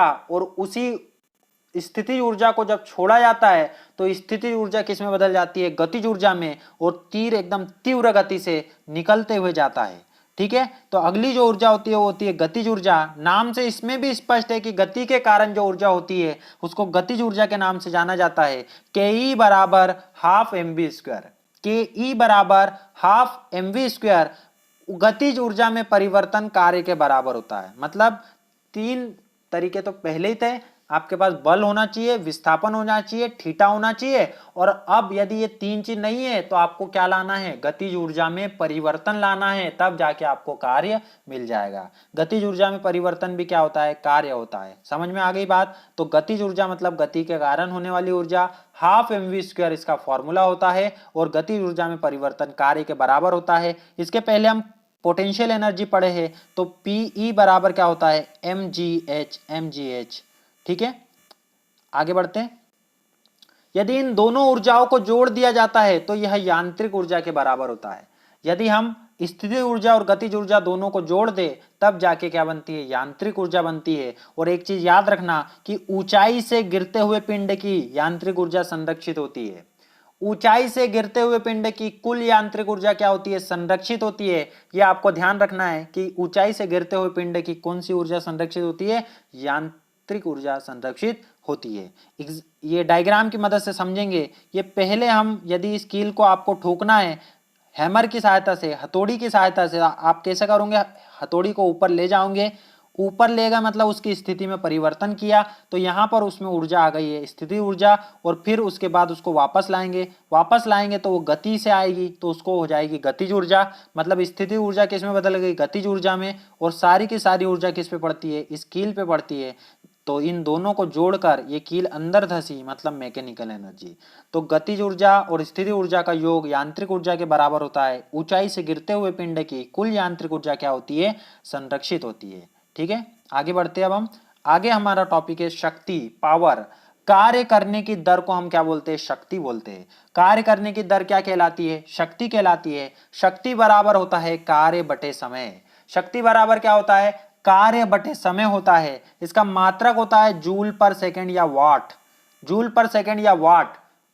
गुस्सा आता तो हम बोलते हैं ना वाट लगा दूंगा। वाट लगाने का अर्थ क्या होता है? शक्ति लगा दूंगा। तो जूल पर सेकंड बराबर क्या होता है? या फिर वाट होता है। और 1 किलोवाट, तो ये तो सिंपल है, किलो मतलब ही 1000 होता है। तो 1 किलो मतलब 1000 और वाट वैसा की वैसे ही। 1 किलोवाट में कितने वाट? 1000 वाट। ये याद रखना कि एक अश्व शक्ति में कितने वाट? 746 वाट। एक अश्व शक्ति में 746 वाट होते हैं, 1 किलोवाट में 1000 वाट होते हैं। कार्य करने की दर को शक्ति बोलते हैं। शक्ति बराबर होता है कार्य बटे समय। यहां से मात्रक निकालेंगे तो आएगा जूल पर सेकंड या फिर वाट। जेम्स वाट ने भाप के इंजन की खोज की थी, उस समय सबसे शक्तिशाली था, इसीलिए उसी की याद में इसका मात्रक वाट रखा गया। आगे बढ़े। ऊर्जा का एक व्यवसायिक मात्रक होता है, क्योंकि जूल क्या है? ऊर्जा का एक छोटा मात्रक है। व्यवसाय में हमें बड़े मात्रक लगते हैं, इसीलिए ऊर्जा का एक व्यवसायिक मात्रक हमें बनाना पड़ा, किलोवाट घंटा। क्या मात्रक है? किलोवाट घंटा। शॉर्ट में इसको kWh लिखते हैं। शॉर्ट में क्या लिखते हैं? kWh लिखते हैं। और 1 kWh में 3.6 गुणा 10 की घात 6 जूल होते हैं। 3.6 गुणा 10 की घात 6 जूल किस में होते हैं? 1 kWh में। 1 किलोवाट घंटे में 3.6 गुणा 10 की घात 6 जूल होते हैं। ठीक है, आगे अगला टॉपिक है हमारा विद्युत, इलेक्ट्रिसिटी। अगला टॉपिक क्या हमारा? इलेक्ट्रिसिटी। तो आपको इसमें याद रखना है कि आवेश जो शब्द है उससे आता है विद्युत। तो आवेश का जो नाम दिया वो बेंजामिन फ्रैंकलिन ने दिया था। 2 प्रकार के आवेश होते हैं, धनात्मक आवेश और ऋणात्मक आवेश। आवेश का बहना विद्युत धारा उत्पन्न करता है। आवेश का जो बहना, आवेश जब बहता है, फ्लो करता है, तब क्या उत्पन्न होती है? विद्युत धारा उत्पन्न होती है। तो याद रखना है कि विद्युत में आवेश नाम किसने दिया? बेंजामिन फ्रैंकलिन ने नाम दिया। ये 2 प्रकार के आवेश होते हैं, धनात्मक और ऋणात्मक आवेश। और जब ये आवेश बहता है तो विद्युत धारा भी बहती है। अगला टॉपिक आता है हमारा विद्युत क्षेत्र। तो विद्युत क्षेत्र क्या होता है? विद्युत का क्षेत्र मतलब होता है कि किसी आवेश के चारों ओर का वह क्षेत्र जहां तक इस आवेश का प्रभाव महसूस किया जाता है। आवेश के चारों ओर का वह क्षेत्र जहां तक उस आवेश का प्रभाव महसूस किया जाए उसको विद्युत क्षेत्र बोलते हैं। क्या बोलेंगे? विद्युत क्षेत्र बोलेंगे। जैसे हमारा क्षेत्र मतलब हमारी जहां तक पहचान होती है, हमारा प्रभाव जहां तक होता है उतना क्षेत्र हमारा क्षेत्र कहलाता है। तो विद्युत का क्षेत्र भी क्या होगा? जहां तक विद्युत का जो आवेश है उसका प्रभाव रहेगा वहां तक उसका क्षेत्र रहेगा। ठीक है, आगे बढ़ेंगे। विद्युत क्षेत्र की तीव्रता। तीव्रता निकालना या कोई परिभाषा देना हो तो आपको एकांक धनावेश की जरूरत पड़ेगी। जैसे ए बिंदु पर यदि विद्युत क्षेत्र की तीव्रता निकालनी है तो इस एकांक धनावेश को उठाएंगे और उसको ए बिंदु पर रखेंगे और उससे पूछेंगे कि कैसा महसूस कर रहे हो, तो वो बताएगा कि मैं इतना तीव्रता का बल अनुभव कर रहा हूं, क्योंकि ये बीच वाला पॉजिटिव, ये भी पॉजिटिव, पॉजिटिव पॉजिटिव में प्रतिकर्षण होता है, पॉजिटिव नेगेटिव में आकर्षण होता है। तो ए बिंदु पर जितना बल महसूस किया जाएगा एकांक धनावेश के द्वारा उसको हम विद्युत क्षेत्र की तीव्रता बोलेंगे। और ई के द्वारा दर्शाया जाता है। ई बराबर एफ बटे क्यू। ई बराबर एफ बटे क्यू। एफ का मात्रक न्यूटन, क्यू मतलब कूलाम, तो न्यूटन पर कूलाम विद्युत क्षेत्र की तीव्रता का मात्रक हो जाएगा, विद्युत पर कूलाम। ठीक है, विद्युत पर कूलाम नहीं, न्यूटन पर कूलाम। क्या मात्रक हो जाएगा? न्यूटन पर कूलाम इसका मात्रक हो जाएगा। आगे बढ़ते, विद्युत विभव नाम की एक चीज आती है। तो विद्युत विभव की परिभाषा जो हम देंगे, जैसे आपने डेंजर देखा होगा, ये 440 वोल्ट का खतरा, ये आपने देखा होगा। गाना भी है एक, लगे 440 वोल्ट छूने से तेरे, है ना। तो इस प्रकार से जो ये सब जो चीजें है वोल्ट का जो ये इस्तेमाल कर रहे हैं, ये किसका इस्तेमाल कर रहे हैं, तो ये विभव के बारे में सूचित कर रहे हैं हमें। किसके बारे में? विभव के बारे में। परिभाषा होती है एकांक धनावेश को अनंत से विद्युत क्षेत्र के किसी बिंदु तक लाने में किया गया कार्य। मतलब कोई एकांक धनावेश जो हमारे पास है उसको पहले अनंत ले जाएंगे और अनंत से विद्युत क्षेत्र के किसी बिंदु तक लेके आएंगे तो हमें कुछ ना कुछ कार्य करना पड़ेगा। उस किए गए कार्य को ही हम विद्युत विभव का नाम देंगे। तो V बराबर W बटे क्यू। V बराबर W बटे क्यू। W मतलब कार्य, कार्य का मात्रक होता है जूल, और Q मतलब होता है कूलाम। Q मतलब आवेश, आवेश का मात्रक क्या है? कूलाम। तो इसका मात्रक हो जाएगा जूल पर कूलाम या फिर वोल्ट। जूल पर कूलाम या फिर वोल्ट। इसको मापना है तो आपके पास वोल्ट मीटर का होना जरूरी है। यदि विभव को मापना है तो वोल्ट मीटर का होना जरूरी है। विभव को नापने के लिए किसका होना जरूरी है? वोल्ट मीटर का होना जरूरी है। ठीक है, आगे आता है विद्युत विभवांतर। अब हम क्या अनंत से विद्युत क्षेत्र में आ गए हैं। अब इसी क्षेत्र में यदि एक बिंदु से दूसरे बिंदु जाएंगे तो विभव में जो अंतर रहेगा उसी को विद्युत विभवांतर बोलते हैं। याद रखना है, बहुत ही इंपॉर्टेंट है कि यदि विभवांतर नहीं होगा तो विद्युत धारा प्रवाह नहीं होगा। यदि विभव में अंतर नहीं होगा तो विद्युत धारा का प्रवाह नहीं होगा। विद्युत धारा का अंतर होना जरूरी है। यदि विद्युत धारा में प्रवाह होना चाहिए तो विद्युत विभव में अंतर होना जरूरी है। ठीक है, दो बिंदुओं के बीच एकांक धनावेश को विद्युत क्षेत्र के एक बिंदु से दूसरे बिंदु तक ले जाने में किया गया कार्य। ठीक है, अब इसमें एक आदर्श वोल्ट मीटर आता है। क्या आता है? आदर्श वोल्ट मीटर, जिसका प्रतिरोध अनंत होता है। आदर्श वोल्ट मीटर का प्रतिरोध अनंत होता है और इसको समांतर क्रम में जोड़ा जाता है। याद रखना है कि वोल्ट मीटर से जब हम वोल्ट को नापना चाहते हैं तो उसको समांतर क्रम में लगाना, श्रेणी में लगा दोगे तो कुछ भी नहीं मिलेगा, फॉल्ट हो जाएगा वो। ठीक है ना, तो आदर्श वोल्ट मीटर का प्रतिरोध अनंत होता है और इसको समांतर क्रम में हम लगाते हैं। आगे आता है कूलाम का नियम। आगे क्या आता है? कूलाम का नियम। अब जिस प्रकार से गुरुत्वाकर्षण का नियम दिया था, सार्वत्रिक गुरुत्वाकर्षण का नियम न्यूटन ने दो पिंडों को लेकर, उसी प्रकार का नियम यहां पर दो आवेशों के लिए दिया है कूलाम ने, कि दो आवेशों के बीच में कुछ आकर्षण या प्रतिकर्षण बल लगेगा। क्योंकि उसने पॉजिटिव या नेगेटिव जैसे कोई चीज बोली नहीं थी, इसलिए उसने बोला कि आवेश है तो उसमें प्रतिकर्षण भी होगा और उसमें आकर्षण भी होगा। ठीक है, तो कितना आकर्षण या प्रतिकर्षण होगा? तो K Q1 Q2 बटे R स्क्वायर के बराबर। K Q1 Q2 बटे R स्क्वायर के बराबर ये फॉर्मूला उसने दिया था कि दोनों आवेशों को गुणा करो, बटे में दोनों आवेशों के बीच की दूरी का वर्ग करो, तो आपको क्या मिल जाएगा? आपको उन दोनों के बीच का आकर्षण या प्रतिकर्षण बल मिल जाएगा। आगे बढ़ते, विद्युत धारा नाम की चीज आती है। अब आवेशों का जो प्रवाह होता है, जब आवेश बहते हैं, जैसे ये तार में देखिए आप, एक आवेश बह रहा है, तो आवेश जब बहते हैं तो उनके कारण विद्युत धारा उत्पन्न होती है। आवेश प्रवाह की दर, आवेश प्रवाह की दर को क्या बोलते हैं? धारा बोलते हैं। इसका फॉर्मूला याद रखना है, I बराबर Q बटे टी। I बराबर Q बटे टी इसका फॉर्मूला होता है। इलेक्ट्रॉन की विपरीत दिशा में धारा बहती है। इलेक्ट्रॉन की विपरीत दिशा में क्या बहती है? धारा बहती है। इसका मात्रक हो जाएगा कूलाम पर सेकेंड या फिर एम्पियर। कूलाम पर सेकेंड या फिर एम्पियर। इसको नापने के लिए मीटर का उपयोग किया जाता है, और यदि केवल स्थिति पता करना हो तो गैल्वेनोमीटर। मतलब किसी तार में से धारा बह रही है कि नहीं बह रही है, बस इसकी उपस्थिति मात्र पता करनी है कि बह रही है कि नहीं बह रही। तो दो तरीके हैं, या तो छू के देख लो या फिर गैल्वेनोमीटर का उपयोग कर लो। छू के देखोगे ज्यादा करंट बह रहा होगा तो थोड़ी सी दिक्कत हो सकती है, इसलिए गैल्वेनोमीटर वाला ऑप्शन ज्यादा बेटर है कि आपको क्या करना है? गैल्वेनोमीटर का इस्तेमाल करना है। यदि उसमें विक्षेप होगा, इसका मतलब उस तार में से जिसमें आपने गैल्वेनोमीटर लगाया है उसमें विद्युत धारा बह रही है, नहीं तो उसमें विद्युत धारा नहीं बह रही है। अमीटर से आपको पता चल जाएगा कि कितनी विद्युत धारा बहती है, लेकिन लगाना श्रेणी क्रम में। वोल्ट मीटर को लगाया था समांतर क्रम में, तो अमीटर को अपन लगाएंगे श्रेणी क्रम में, तब जाकर हमको क्या मिलेंगी? धारा का मान मिलेगा।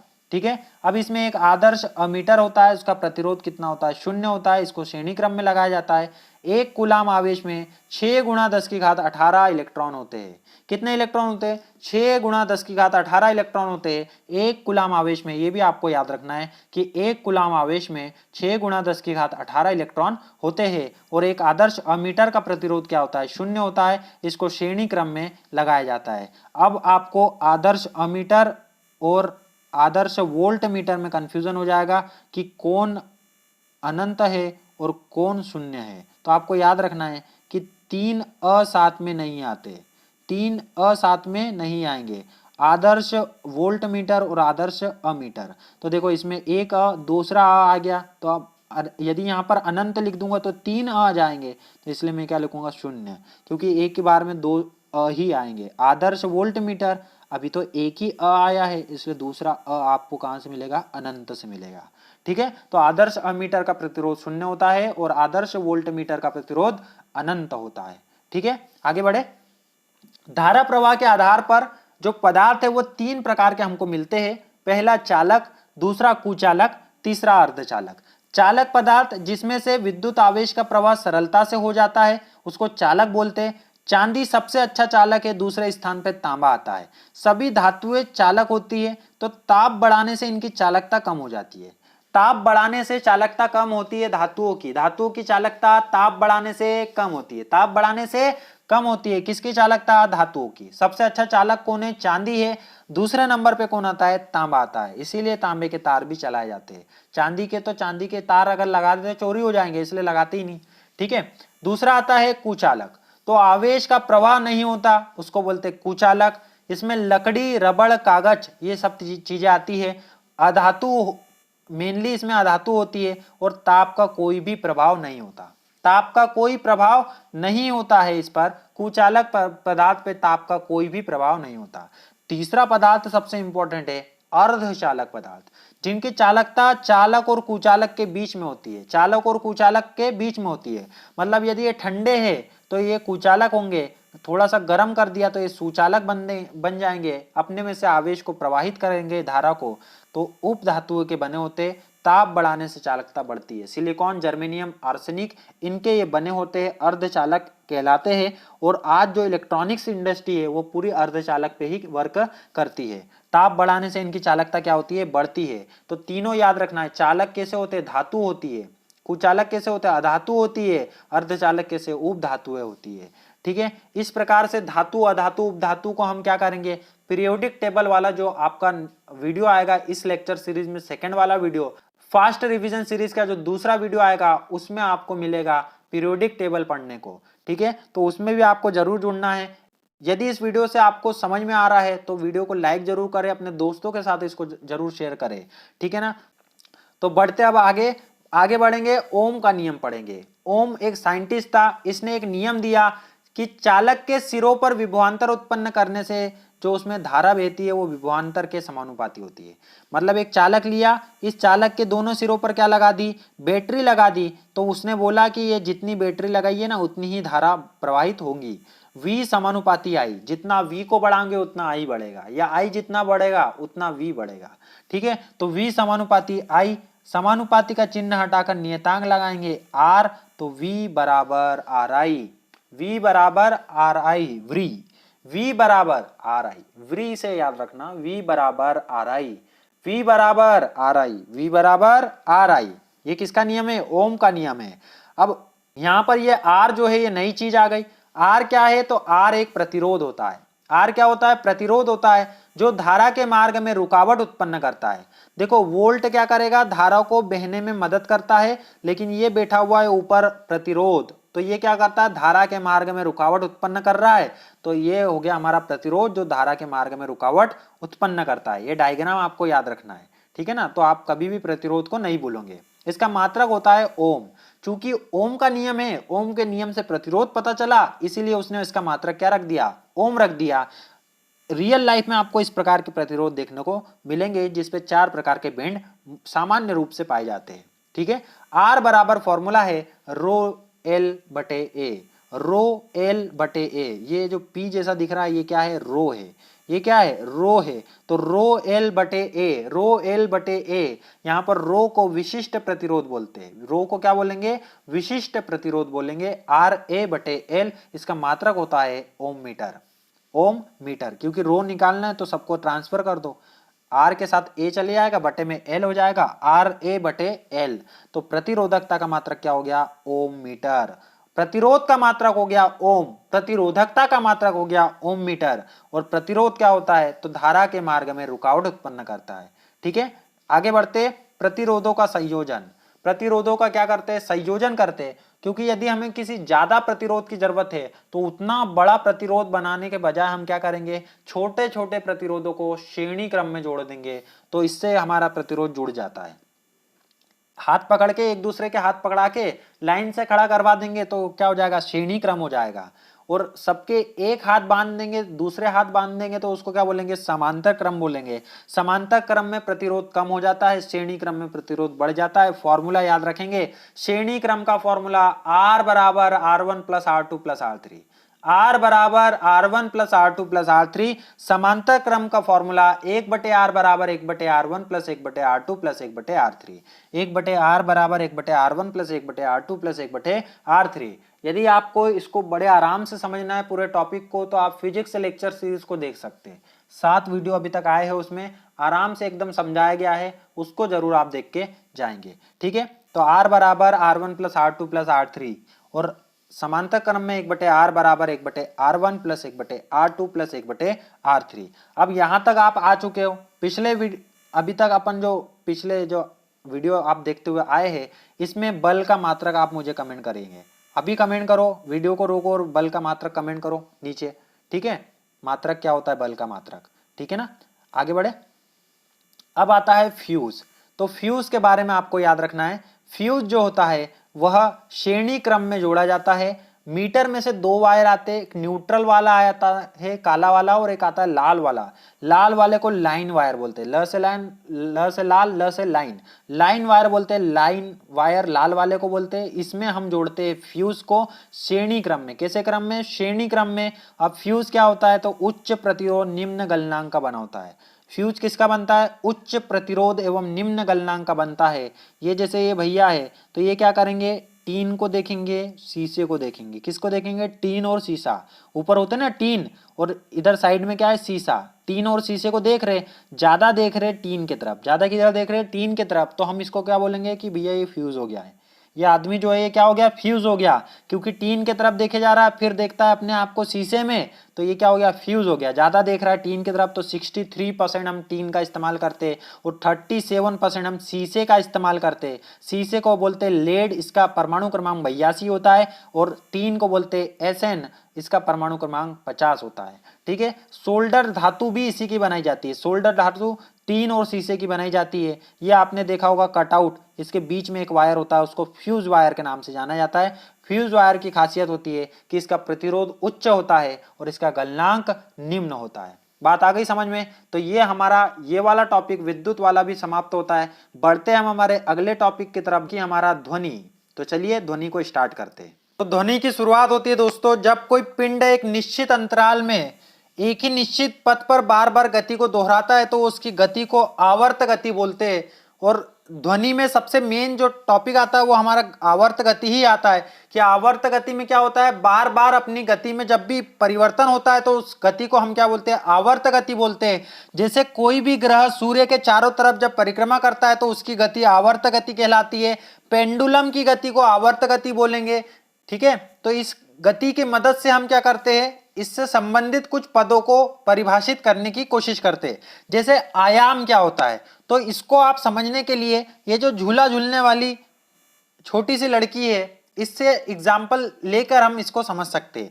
ये झूला झूलेंगी, जहां तक अधिकतम दूरी तक जाएगी वो उसका आयाम कहलाएगा, क्योंकि अधिकतम दूरी तक जाएगी फिर वो वापस आएंगी, है ना। तो अधिकतम विस्थापन क्या कहलाता है, आयाम कहलाता है। उसने एक तरफ जाकर दूसरी तरफ जाकर वापस अपनी जगह पर आने में जितना समय लिया उसको हम बोलेंगे उसका आवर्तकाल। आवर्तकाल का फॉर्मूला याद रखना है, T बराबर 2 पाई अंडर रूट L बटे जी। T बराबर 2 पाई अंडर रूट L बटे जी, ये आवर्त गति में आवर्तकाल का फॉर्मूला होता है।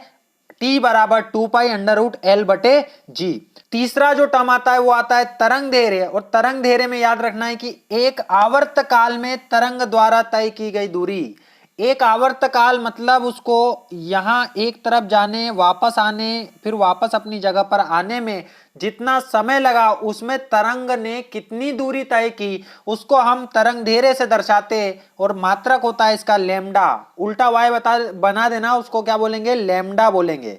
ठीक है, तो तरंग धैर्य का संकेत क्या होता है, लैम्डा होता है। फिर अगला आता है आवृत्ति। एक सेकेंड में कंपनों की संख्या को आवृत्ति बोलते हैं। एक सेकेंड में कंपनों की संख्या को क्या बोलेंगे, आवृत्ति बोलेंगे। इसका मात्रक हर्ट्ज या सेकेंड इनवर्स होता है। क्या होता है मात्रक, हर्ट्ज या सेकेंड इनवर्स। आवृत्ति का मात्रक होता है एन, एफ और न्यू से इसको दर्शाया जाता है। एन, एफ और न्यू से आवृत्ति को दर्शाया जाता है। तो ये बातें आपको ध्यान रखनी है। तरंग धैर्य मतलब एक आवर्त काल में तरंग द्वारा तय की गई दूरी, मात्रक होता है मीटर। आवृत्ति मतलब एक सेकंड में कंपनों की संख्या, हर्ट्ज या सेकंड इनवर्स से इसको मात्रक होता है इसका, और एन, एफ से इसको दर्शाया जाता है। अब इसमें याद रखना है एक सेकंड में कंपनों की संख्या। ठीक है, आवृत्ति को 1/, आवर्त काल भी हम बोलते, इसीलिए आवर्तकाल का मात्रक सेकेंड, तो 1/, आवर्तकाल मतलब सेकेंड इनवर्स हमने बोला, इसीलिए आवृत्ति का मात्रक हर्ट्ज या सेकेंड इनवर्स होता है, क्योंकि आवृत्ति बराबर 1/, आवर्तकाल होता है। इसके बाद आता है तरंग का वेग। अब नॉर्मल वेग होता तो हम क्या बोलते हैं, दूरी बटे समय। ठीक है, दूरी बटे समय बोलते, लेकिन यहां पर दूरी को ही हम क्या बोल रहे, तरंग धैर्य। एक आवर्तकाल में तरंग द्वारा तय की गई दूरी ही आवर्तकाल तरंग धैर्य कहलाती है। तो दूरी मतलब तरंग धैर्य, और समय क्या बोल रहे हैं हम, आवर्तकाल। तो लैम्डा बटे टी इसको हम कर सकते, क्या कर सकते, लैम्डा बटे टी, या लैम्डा गुणा 1/t, या 1/t को आवृत्ति लिख सकते ना, तो लैम्डा गुणा न्यू, लैम्डा गुणा न्यू। v बराबर तरंग धैर्य गुणा आवृत्ति, v बराबर तरंग धैर्य गुणा आवृत्ति। तरंग वेग बराबर तरंग धैर्य गुणा आवृत्ति, तरंग का वेग बराबर तरंग धैर्य गुणा आवृत्ति।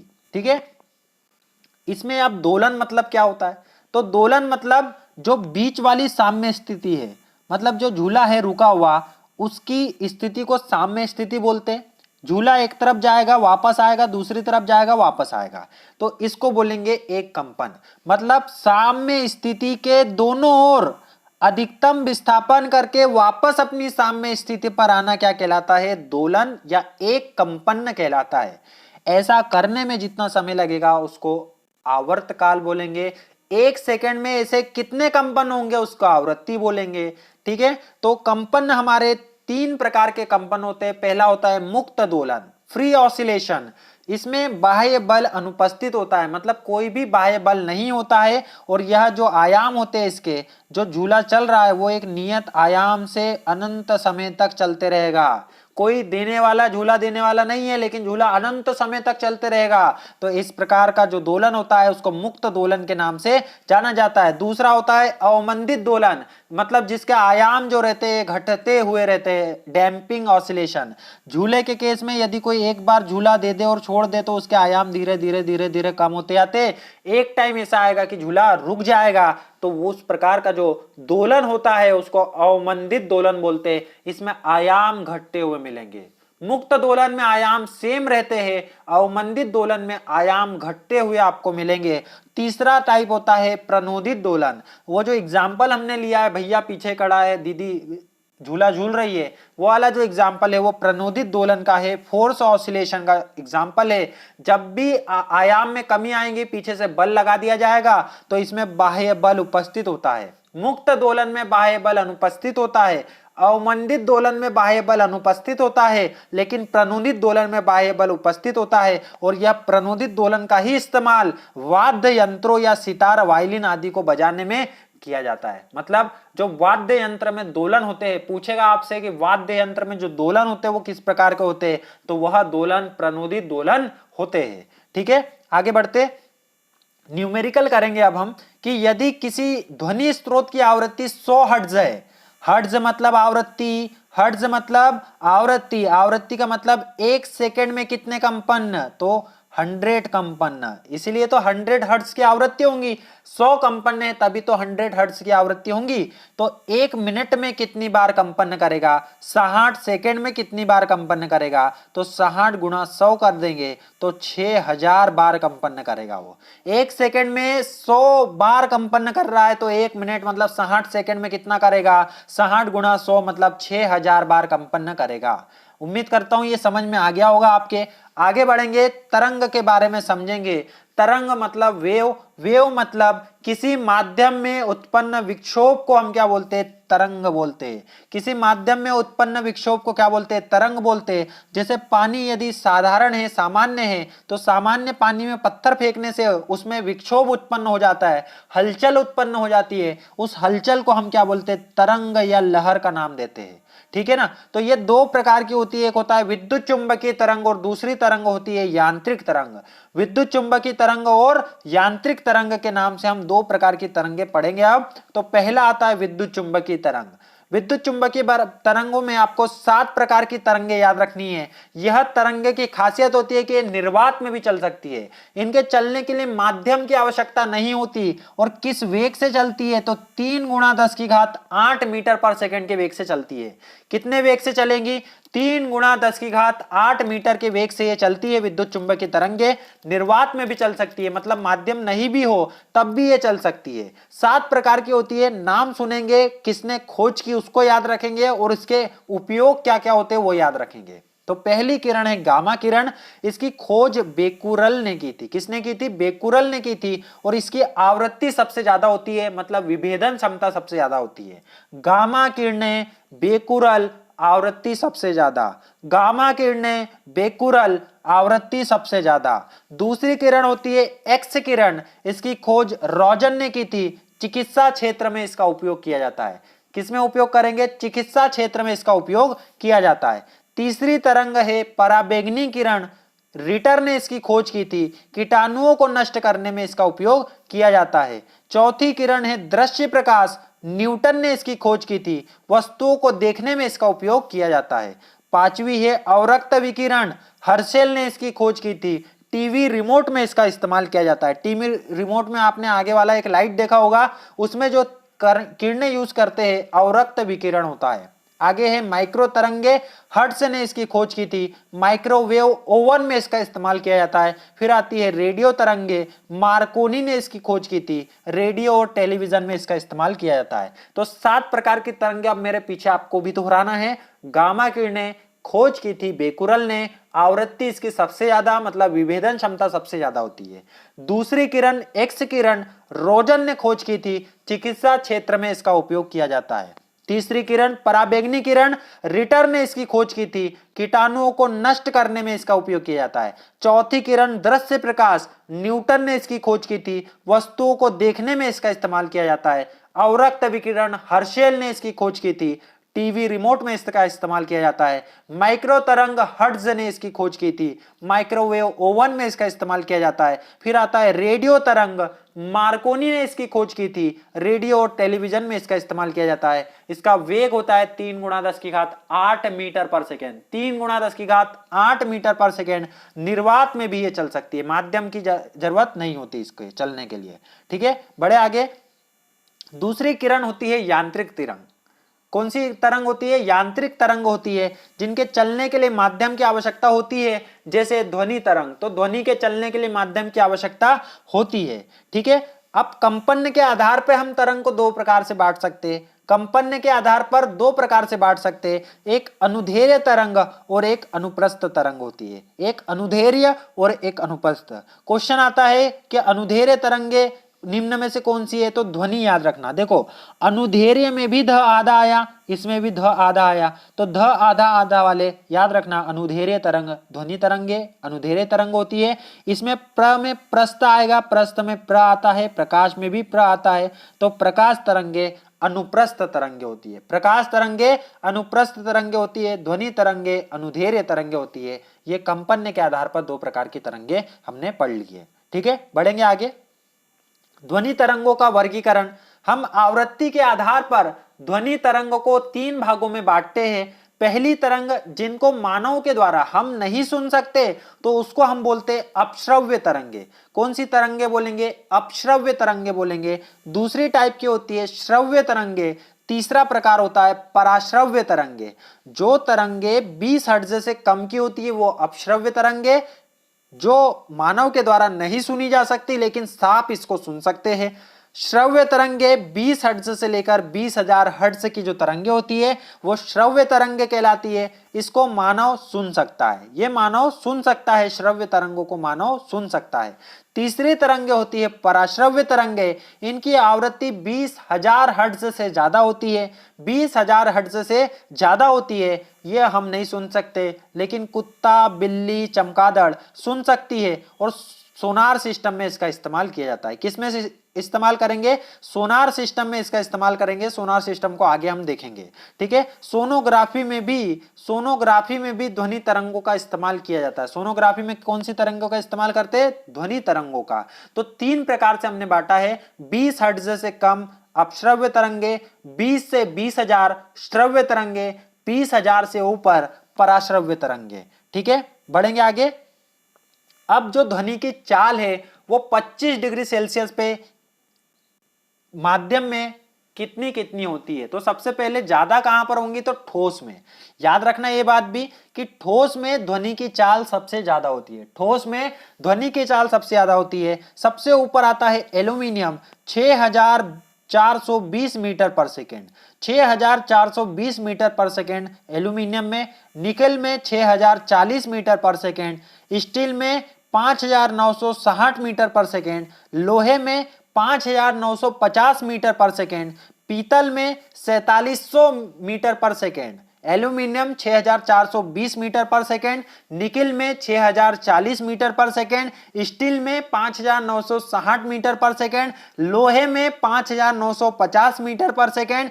पीतल में 4700 मीटर पर सेकेंड। समुद्री जल में 1531, आसुत जल में 1498, हाइड्रोजन में 1284, हीलियम में 965, वायु में 346, ये गैस में हो जाएगा, ठीक है। तो पहला ठोस में याद रखना आपको एल्यूमिनियम 6420, मेरे साथ दोहरा दो तो आपको याद हो जाएगा। एल्यूमिनियम में 6420, एल्यूमिनियम में 6420, निकिल में 6040, निकिल में 6040, स्टील में 5960, स्टील में 5960, लोहे में 5950, लोहे में 5950, पीतल में 4700, पीतल में 4700।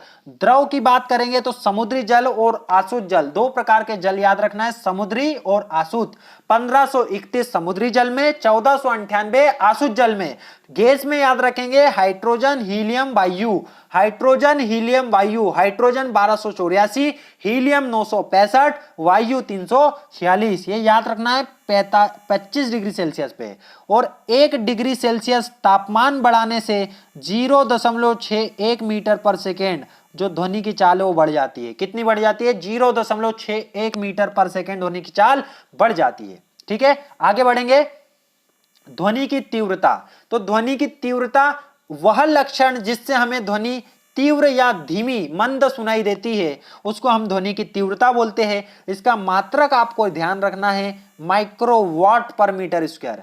क्या मात्रक होता है? माइक्रोवाट पर मीटर स्क्वायर। लेकिन इसका यूज हम डेली लाइफ में नहीं करते, प्रयोग के तौर पर हम बेल का इस्तेमाल करते। बेल का जो 10वां भाग है उसको डेसीबेल बोला जाता है।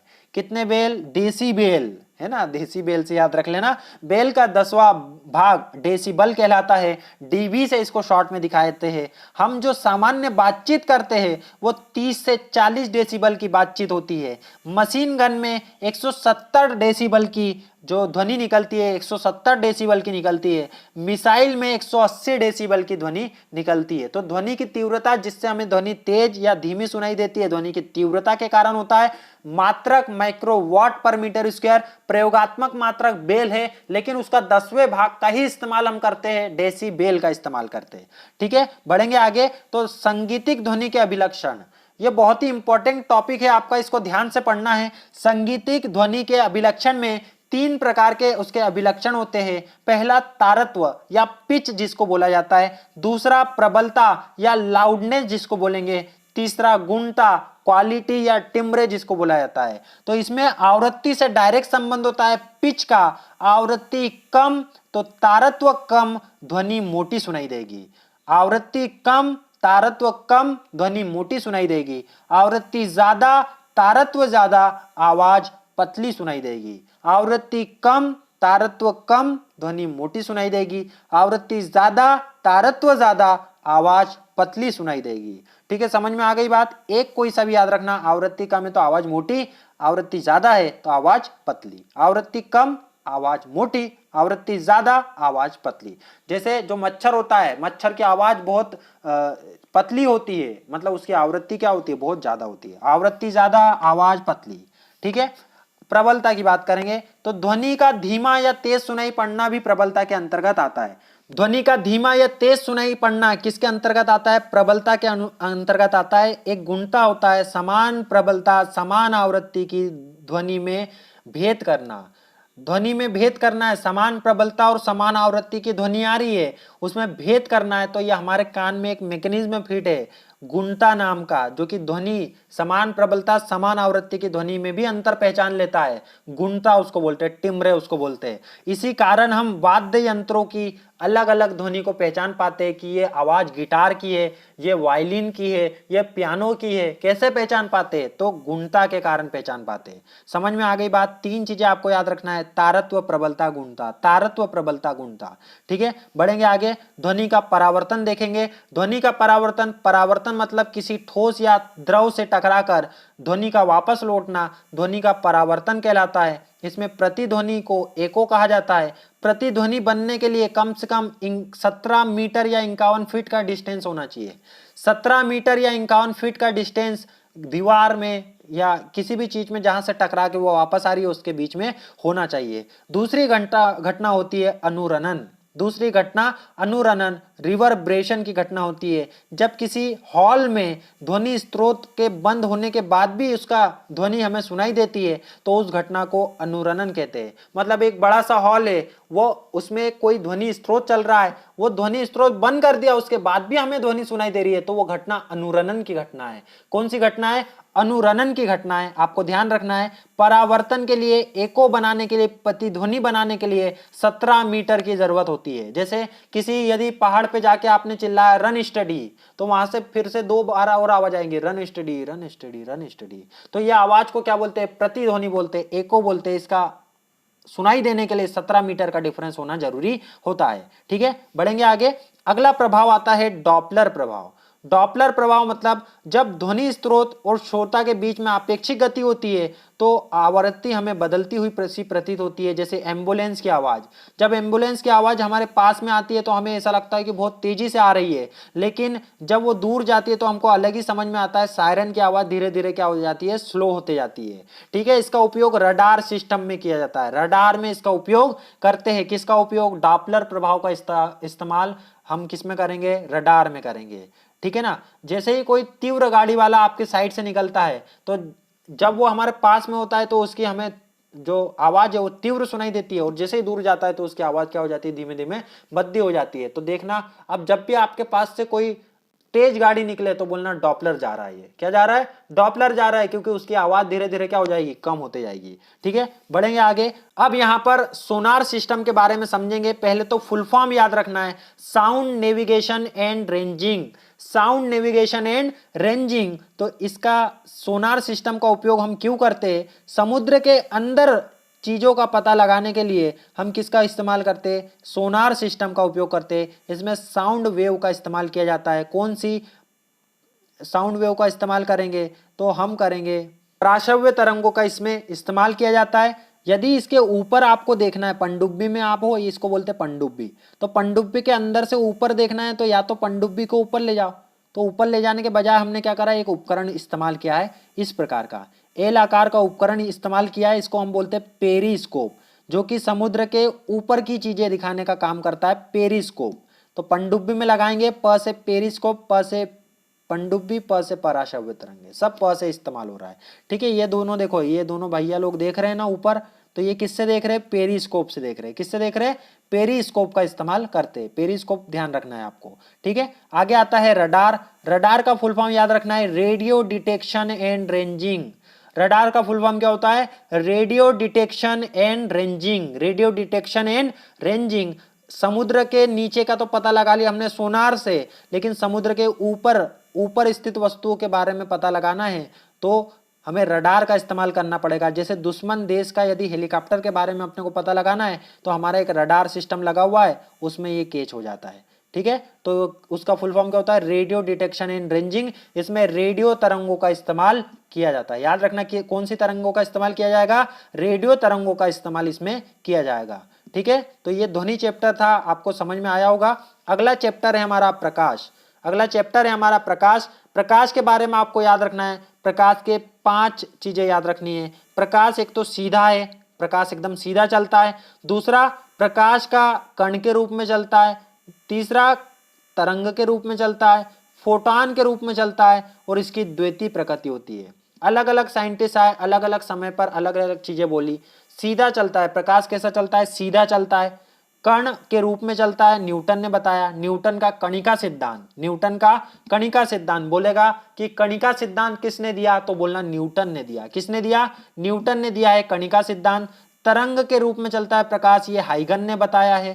फोटॉन के रूप में चलता है प्रकाश, ये प्लांक ने बताया है। और इसकी द्वितीय प्रकृति होती है, ये डी ब्रोगली ने बताया। द्वितीय प्रकृति किसने बताया, डी ब्रोगली ने बताया है। प्लांक का एक नियतांक होता है, प्लांक ने बताया था कि यह छोटे छोटे ऊर्जा के पैकेट के रूप में चलता है। एक पैकेट की ऊर्जा h न्यू के बराबर होती है। एक पैकेट की ऊर्जा h न्यू के बराबर होती है, जहां पर h का मान होता है 6.6723 गुणा 10 की घात माइनस 34 जूल सेकेंड। 6.6723 गुणा 10 की घात माइनस 34 जूल सेकेंड। यहां पर c मतलब है प्रकाश का वेग, 3 गुणा 10 की घात 8 मीटर पर सेकंड प्रकाश का वेग होता है। प्रकाश की घटनाओं के बारे में आपको याद रखना है, परावर्तन, अपवर्तन, पूर्ण आंतरिक परावर्तन और वर्ण विक्षेपण। इस आगे हम टॉपिक में यही सब चीजों को पढ़ने वाले हैं, ठीक है। तो पहले टॉपिक के साथ स्टार्ट करते, परावर्तन। प्रकाश का किसी सतह से टकराकर वापस आना प्रकाश का परावर्तन कहलाता है। इसमें आपको जो आने वाली किरण है उसको आपतित किरण बोला जाता है, जो टकराकर वापस जाएगी उसको परावर्तित किरण बोला जाएगा। बीच में इसमें एक होता है अभिलंब। अभिलंब और आपतित किरण के बीच में एक कोण बनता है, इसको आपतन कोण बोलते हैं। परावर्तित किरण और आप अभिलंब के बीच में एक कोण बनता है, उसको परावर्तन कोण बोलते हैं। इसके 2 नियम होते हैं, आपतन कोण परावर्तन कोण के मान के बराबर होता है। आपतित किरण, परावर्तित किरण, अभिलंब तीनों एक ही तल में स्थित होते हैं। ये सब एक ही तल में स्थित होते हैं और ये आई किसके बराबर है, आर के बराबर होता है। मेन तो यही है, आई आर के बराबर, ठीक है। बड़े आगे, परावर्तन की घटना का उपयोग करके हमने दर्पण बनाया। क्या बनाया है, मिरर बनाया है। 2 प्रकार के मिरर होते हैं, समतल और गोलीय मिरर। समतल दर्पण और गोलीय दर्पण। समतल दर्पण और गोलीय दर्पण 2 प्रकार के दर्पण होते हैं। तो इसमें समतल दर्पण में आपको याद रखना है कि इसकी वक्रता त्रिज्या अनंत होती है और गोलीय दर्पण की वक्रता त्रिज्या r बराबर 2f। गोलीय दर्पण की वक्रता त्रिज्या r बराबर 2f। अब गोलीय दर्पण भी 2 प्रकार के होते हैं, एक अवतल और एक उत्तल। जिसका तल उठा हुआ रहे वो उत्तल दर्पण और जिसका तल दबा हुआ रहे वो अवतल दर्पण। दर्पण में याद रखना कि एक तरफ पॉलिश की हुई होती है। दर्पण में एक तरफ क्या होती है, पॉलिश की हुई होती है, उसको हम दर्पण बोलते हैं, ठीक है। नेक्स्ट आगे बढ़ेंगे। इसमें याद रखना है आपको, वक्रता त्रिज्या 2 गुणा फोकस दूरी के बराबर होता है। मुख्य अक्ष होती है, फोकस होता है, वक्रता केंद्र होता है, वक्रता त्रिज्या होती है। यहाँ पर एक ध्रुव मिलेगा आपको। तो इस प्रकार से ये हमारा दर्पण होता है। उत्तल दर्पण की फोकस दूरी हमें याद रखना है, करना है। f बराबर कितना होगा यदि उसकी त्रिज्या, वक्रता त्रिज्या r बराबर 32 सेंटीमीटर है। तो हमें पता है कि r बराबर 2f होता है। तो r 32 दिया है तो f क्या हो जाएगा, 32/2 बराबर f, मतलब 16 सेंटीमीटर इसका आंसर आएगा, ठीक है। तो इस प्रकार के छोटे छोटे क्वेश्चन आपके एग्जाम में पूछे जा सकते हैं, तो इसको आपको ध्यान रखना है, r बराबर 2f होता है, ठीक है। बड़े आगे, अब प्रतिबिंब बनेगा। तो प्रतिबिंब बनने के लिए 2 किरणों का मिलन बिंदु जरूरी होता है। प्रतिबिंब बनाना है तो कितनी किरणें जरूरी है, 2 किरणें जरूरी है। 2 किरणें एक दूसरे को जहां पर काटती है वहां पर वस्तु का प्रतिबिंब बनता है। यह 2 प्रकार के होते हैं, वास्तविक और आभासी। वास्तविक प्रतिबिंब के बारे में याद रखना कि वास्तविक प्रतिबिंब हमेशा उल्टा होता है और आभासी प्रतिबिंब हमेशा सीधा होता है। तो प्रतिबिंब कैसे बनेगा, तो दो किरणों के मिलन बिंदु से प्रतिबिंब बनता है। दो प्रकार का होता है, वास्तविक प्रतिबिंब और आभासी प्रतिबिंब। वास्तविक प्रतिबिंब हमेशा उल्टा बनता है जबकि आभासी प्रतिबिंब हमेशा सीधा बनता है। बढ़ेंगे आगे दर्पण सूत्र की तरफ। 1/f बराबर 1/v प्लस 1/u। दर्पण सूत्र क्या होता है, 1/f बराबर 1/v प्लस 1/u को हम दर्पण सूत्र के नाम से जानते हैं। यहाँ पर f मतलब फोकस दूरी है, v मतलब ध्रुव से प्रतिबिंब की दूरी है, u बराबर ध्रुव से वस्तु की दूरी है। आवर्धन मतलब होता है m बराबर -v/u। आवर्धन बराबर -v/u, इसको हम आवर्धन के नाम से जानते हैं, मैग्निफिकेशन के नाम से जानते हैं। आगे बढ़ेंगे, प्रकाश का अपवर्तन। ये दूसरी घटना है, प्रकाश का अपवर्तन। अभी टकराकर वापस आया था प्रकाश, अब क्या हो रहा है, प्रकाश जब एक माध्यम से दूसरे माध्यम में जाता है तो अपने मार्ग से विचलित हो जाता है, मतलब झुक जाता है अपने मार्ग से। तो प्रकाश तो सीधा चलता था, अब वो झुक रहा है, तो इसलिए इसको बोलते हैं हम घटना। तो प्रकाश की यह घटना, अपने मार्ग से विचलित होने की घटना को प्रकाश का अपवर्तन बोलते हैं। आने वाली किरण, आपतित किरण जो झुककर गई उसको अपवर्तित किरण बोलते हैं। अभिलंब के साथ आपतित किरण जो कोण बनाएगी, आपतन कोण, जो अपवर्तित किरण कोण बनाएगी उसको अपवर्तन कोण बोलेंगे। और इसी का साइन आई बटे साइन आर ये म्यू के बराबर होता है। साइन आई बटे साइन आर किसके बराबर होता है, म्यू के बराबर होता है। स्नेल ने ये नियम दिया था, तो स्नेल का नियम याद रखना है, म्यू बराबर साइन आई बटे साइन आर। स्नेल का नियम म्यू बराबर साइन आई बटे साइन आर, साइन आई बटे साइन आर। ठीक है, इसमें दो चीजें आपको याद रखना है कि जब किरण सघन माध्यम से विरल माध्यम में जाएगी तो अभिलंब से दूर हट जाएगी, अभिलंब से दूर हट जाएगी, और विरल से सघन में जाएगी तो अभिलंब की ओर झुक जाएगी। ठीक है, समझ में आ गई बात। विरल माध्यम मतलब जहां पर ज्यादा भीड़ भाड़ ना हो उसको विरल माध्यम बोलते, और सघन माध्यम मतलब जहां पर भीड़ भाड़ होती है उसको सघन माध्यम बोलते हैं। ठीक है ना, तो जब भी सघन माध्यम से विरल माध्यम में जाएगी तो अभिलंब से दूर हट जाएगी, और विरल से सघन में जाएगी तो अभिलंब की ओर झुक जाएगी। अब इसमें जो म्यू था उसको अपवर्तनांक बोलते, कितना झुकेंगी ये अपवर्तनांक बताएगा। कोई किरण कितना झुकेंगी ये कौन बताएगा, अपवर्तनांक बताएगा। इसमें वायु का अपवर्तनांक 1.0003 होता है, जल का अपवर्तनांक 1.33 होता है, क्राउन कांच का अपवर्तनांक 1.52 होता है, फ्लिंट कांच का अपवर्तनांक 1.63 होता है, हीरे का अपवर्तनांक 2.42 होता है।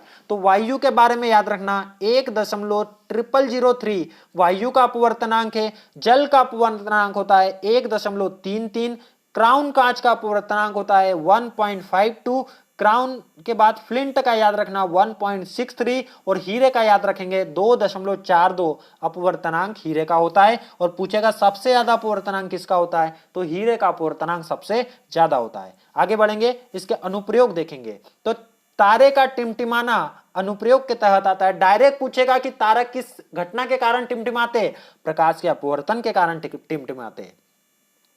पानी में पड़ा हुआ सिक्का ऊपर उठा हुआ दिखता है, ये किस कारण से होता है, तो प्रकाश के अपवर्तन के कारण होता है। पानी में पड़ी हुई छड़ बाहर से तिरछी दिखाई देती है, तो यह भी किस कारण से होता है, ये देखिए ये किस कारण से होता है, यह प्रकाश के अपवर्तन के कारण होता है। ये तीनों अनुप्रयोग आपको याद रखना है, मोस्ट इंपॉर्टेंट है। तारे का टिमटिमाना, पानी में पड़े सिक्के का ऊपर दिखना, पानी में पड़ी कोई छड़ का बाहर से तिरछा दिखाई देना, ये तीनों एग्जाम्पल है किसके, प्रकाश के अपवर्तन के। ठीक है, आगे बढ़ेंगे, लेंस पढ़ेंगे हम। अपवर्तन की घटना से हमने क्या बनाया, अपवर्तन की घटना से हमने लेंस बनाया। क्या बनाया है, लेंस बनाया है। दो प्रकार के लेंस हमने होते हैं हमारे, एक होता है उत्तल लेंस, एक होता है अवतल लेंस। कॉनकेव मिरर मतलब अवतल लेंस, और कॉन्वेक्स मिरर मतलब कॉन्वेक्स लेंस मतलब उत्तल लेंस होता है। ठीक है, इसमें यदि आपको ध्यान रखना है कि इसकी अवतल लेंस की जो फोकस दूरी आती है वो ऋणात्मक होती है, और उत्तल लेंस की फोकस दूरी जो होती है वो धनात्मक होती है। ठीक है ना, तो लेंस सूत्र भी याद रखेंगे। वहां पर दर्पण सूत्र में प्लस था, यहां पर माइनस है। 1/f = 1/v + 1/u ये दर्पण सूत्र होता है। 1/f बराबर 1/v - 1/u यह लेंस सूत्र होता है। अब लेंस की क्षमता पावर भी हमें निकालनी होती है, तो P बराबर 1/f डायोप्टर, मतलब फोकस दूरी का व्युत्क्रम, फोकस दूरी को बटे में 1 के बटे में लिख देना। यदि मीटर में दिए ना फोकस दूरी तो 1 के बटे में लिख दो, आपको आंसर आ जाएगा, लेंस की क्षमता निकल जाएगी। और इस लेंस की क्षमता का उपयोग चश्मों में किया जाता है। किसी को दूर का नहीं दिखता, किसी को पास का नहीं दिख रहा, दिखने में दिक्कत होती है, तो उस समय जो लेंस लगाया जाता है वो नंबर का, पावर का लेंस लगाया जाता है ना, तो पावर कैसे निकालेंगे, लेंस की क्षमता कैसे निकालेंगे, 1 बटे फोकस दूरी। यदि मीटर में दिया तो 1 के बटे में करेंगे, नहीं तो 100 के बटे में, सेंटीमीटर में दिया है तो 100 बटे फोकस दूरी करेंगे। ठीक है, फोकस दूरी उत्तल लेंस की धनात्मक होती है, अवतल लेंस की ऋणात्मक होती है। तो लेंस की क्षमता निकालेंगे, P बराबर 1 बटे फोकस दूरी मीटर में, तो डायोप्टर में इसको नापा जाता है। और 100 बटे F किस में रहेगा, सेंटीमीटर में रहेगा, तो उसको 100 के बटे में लिखेंगे, पावर निकल के आ जाएगी। ठीक है, तो जैसे फोकस दूरी यदि ऋणात्मक है तो हमारी क्षमता भी ऋणात्मक होंगी। तो अवतल लेंस की क्षमता ऋणात्मक होती है, उत्तल लेंस की क्षमता क्या होती है, धनात्मक होती है। ठीक है, आ गई बात समझ में। बढ़ते आगे, दो लेंसों की यदि क्षमता निकालना, संयुक्त क्षमता, मतलब आपने क्या करा, दो लेंसों को लाके जोड़ दिया, दो उत्तल लेंस है उसको लाके जोड़ दिया, एक की क्षमता P1 है, एक दूसरे की क्षमता P2 है, तो दोनों को कैसे निकालेंगे, P1 प्लस P2 दोनों को जोड़ देना, तो आपको क्षमता मिल जाएगी 1 बटे F बराबर 1 बटे F1 प्लस 1 बटे F2, 1 बटे F बराबर 1 बटे F1 प्लस 1 बटे F2। इससे हमें क्या मिल जाएगी, लेंस की संयुक्त क्षमता मिल जाएगी। ठीक है, बढ़ेंगे आगे। क्वेश्चन है 25 सेंटीमीटर फोकस दूरी वाले उत्तल लेंस की क्षमता याद कीजिए। हमने पढ़ा है कि सेंटीमीटर में दिया हो तो पावर को 100 बटे F से निकालते हैं। F का मान 25 सेंटीमीटर दिया हुआ तो 25 से भाग दे देंगे, 4 डायोप्टर हमारा आंसर आ जाएगा। कितना आ जाएगा, 4 डायोप्टर। 25 सेंटीमीटर फोकस दूरी वाले उत्तल लेंस की क्षमता कितनी आ जाएगी, 4 डायोप्टर आ जाएगी। आगे बढ़ेंगे, अब कुछ चीजें आपको याद रखनी है। निर्वात में प्रकाश की चाल, अब चूंकि प्रकाश अनुप्रस्थ तरंग है, यह एक विद्युत चुंबकीय तरंग है, निर्वात में चल सकता है। कैसे पता चला निर्वात में चल सकता है, सूर्य का प्रकाश आ रहा है कि नहीं पृथ्वी तक, तो वो निर्वात में से चलकर ही तो आ रहा है। तो जब भी निर्वात में कोई तरंग चल पाती है तो उसको क्या बोलते हैं, हम विद्युत चुंबकीय तरंग बोलते हैं। निर्वात में प्रकाश की चाल 3 गुणा 10 की घात 8 मीटर पर सेकेंड होती है। पानी में प्रकाश की चाल 2.25 गुणा 10 की घात 8 मीटर पर सेकेंड होती है। कांच में प्रकाश की चाल 2 गुणा 10 की घात 8 मीटर पर सेकेंड होती है। सूर्य से प्रकाश जब पृथ्वी पर आता है तो उसको 500 सेकंड लगते हैं। चंद्रमा से जब प्रकाश आता है तो उसको 1.28 सेकंड लगते हैं। एक प्रकाश वर्ष मतलब होता है प्रकाश द्वारा एक वर्ष में तय की गई दूरी, और कितनी दूरी तय करता है, तो 9.46 गुणा 10 की घात 15 मीटर दूरी तय करता है। इस गति से 3 गुणा 10 की घात 8 मीटर पर सेकंड की गति से तय करता है। 3 लाख किलोमीटर होता है एक सेकंड में, एक सेकंड में 3 लाख किलोमीटर। समझ में आ गई बात, तो इतनी दूरी तय करेगा एक साल में। ठीक है, तो आपको ये सारी चीजें याद रखना है। बढ़ेंगे आगे, पूर्ण आंतरिक परावर्तन, अगली घटना देखेंगे, टोटल इंटरनल रिफ्लेक्शन। तो इसके लिए शर्त है कि जो तरंग है उसको, किरण है जो, उसको सघन से विरल माध्यम में ही जाना चाहिए। तो जब कोई किरण सघन माध्यम से विरल माध्यम में जाती है तो उसका मान, जब आपतन कोण का मान क्रांतिक कोण से ज्यादा हो जाता है तो पूर्ण आंतरिक परावर्तन होता है। अब ये क्या होता है क्रांतिक कोण, तो वह आपतन कोण जिसके लिए आर का मान 90 डिग्री हो, मतलब अपवर्तन कोण का मान 90 डिग्री हो, ये वाला केस। तो इस केस में जो आपतन कोण होता है उसको क्रांतिक कोण के नाम से जानते हैं। क्रांतिक कोण मतलब अब मत बढ़ाना, नहीं तो क्या हो जाएगा, पूर्ण आंतरिक परावर्तन हो जाएगा। अभी तक ये दूसरे केस तक क्या हो रहा है, अपवर्तन की घटना हो रही है, एक माध्यम से दूसरे माध्यम में जाने की घटना हो रही है। लेकिन जैसे ही आपतन कोण का मान क्रांतिक कोण से ज्यादा होता है तो घटना परिवर्तित हो जाती है, पूर्ण आंतरिक परावर्तन की घटना हो जाती है। सबसे इंपॉर्टेंट घटना है, प्रकाशिक तंतु में इसका उपयोग करते हैं। इंटरनेट इतनी स्पीड से चल पाता है तो वो प्रकाशिक तंतु के कारण ही चल पाता है। लाइट किरणों का इसमें इस्तेमाल किया जाता है, और लाइट किरणें 3 गुणा 10 की घात 8 मीटर पर सेकंड की गति से चलती है। यह आपने देखा होगा, ये प्रकाशिक तंतु होता है, फाइबर ऑप्टिक्स लाइन होती है। इसमें सेकंड जो इसका अनुप्रयोग है वो रेगिस्तान की मरीचिका। आपने देखा होगा गर्मी के दिनों में बाहर सड़क पर आपको क्या दिखता है, पानी पानी सा दिखता है, रियल में जाके देखो तो वहां पर होता नहीं है, तो वो हमें एक आभास हुआ, उसको रेगिस्तान की मरीचिका बोलते हैं। ये रोड की मरीचिका है, रेगिस्तान में भी इसी प्रकार का आभास होता है, तो वो रेगिस्तान की मरीचिका हो गई, ये रोड की मरीचिका हो जाएगी। इसमें एंडोस्कोपी में भी हम पूर्ण आंतरिक परावर्तन का इस्तेमाल करते हैं। हीरे की जो चमक होती है, हीरे की जो चमक होती है वो पूर्ण आंतरिक परावर्तन के कारण ही संभव होती है। पानी में हवा का जो बुलबुला होता है उसकी चमक भी पूर्ण आंतरिक परावर्तन के कारण ही संभव होती है। ठीक है, आगे एक घटना है प्रकाश का वर्ण विक्षेपण। मतलब जब श्वेत प्रकाश, सफेद प्रकाश को किसी प्रिज्म में से गुजारेंगे तो वह उसके अवयवी रंगों में विभक्त हो जाता है। कितने अवयवी रंग होते हैं? 7 अवयवी रंग होते हैं। याद रखने के लिए बेजानी हपी नाला से उसको याद रखेंगे। बेजानी हपी नाला, बे मतलब बैंगनी, जा मतलब जामुनी, नी मतलब नीला, ह मतलब हरा, पी मतलब पीला, ना मतलब नारंगी, ला मतलब लाल। अब प्रकाश का वह गुण जो तरंगधैर्य पर निर्भर करता है रंग कहलाता है। पूछेगा कलर क्या होता है, तो प्रकाश का वह गुण जो तरंगधैर्य पर निर्भर करता है वो कलर कहलाता है। सबसे ज्यादा यदि तरंगधैर्य की बात करें तो सबसे ज्यादा तरंगधैर्य लाल रंग की तरंगधैर्य सबसे ज्यादा होती है, दूर तक जा सकता है, इसीलिए खतरे के निशान में इसका इस्तेमाल किया जाता है। लाल रंग की तरंगधैर्य सबसे ज्यादा होती है, बैंगनी रंग की तरंगधैर्य सबसे कम होती है। जिसकी तरंगधैर्य कम होंगी उसकी आवृत्ति ज्यादा होगी, जिसकी तरंगधैर्य कम होंगी उसकी आवृत्ति ज्यादा होंगी। तो श्वेत प्रकाश अपने अवयवी रंगों में टूट गया, इस घटना को वर्ण विक्षेपण के नाम से हम जानते हैं। आगे आता है प्रकाश का प्रकीर्णन। प्रकाश का प्रकीर्णन, प्रकाश का फैल जाना प्रकाश का प्रकीर्णन कहलाता है। इसमें एक रेले नाम का साइंटिस्ट था, उसने एक नियम दिया था कि कितना फैलेगा, तो उसके तरंगधैर्य की घात 4 के क्रमानुपाती रूप में फैलेगा। आई की घात, आई समानुपाती 1/लैम्डा की घात 4, मतलब तरंगधैर्य की घात 4 के व्युत क्रमानुपाती के रूप में वो फैलेगा। इसलिए चूंकि सबसे कम तरंगधैर्य किसकी होती है, बैंगनी कलर की, तो उसका व्युत्क्रम मतलब उसका मान उससे ज्यादा आ जाएगा। इसीलिए जो फैलाव होता है बैंगनी रंग का सबसे ज्यादा होता है। इसीलिए समुद्र का रंग नीला दिखाई देता है, आसमान का रंग नीला दिखाई देता है। सुबह और शाम के समय जो सूर्योदय और सूर्यास्त के समय आकाश होता है वो लाल दिखाई देता है हमें।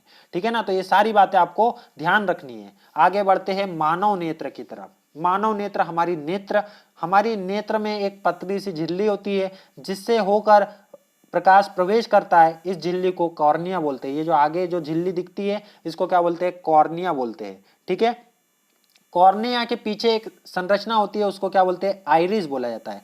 ये बीच में जो कलर होता है ये किसका होता है, आइरिस का कलर होता है।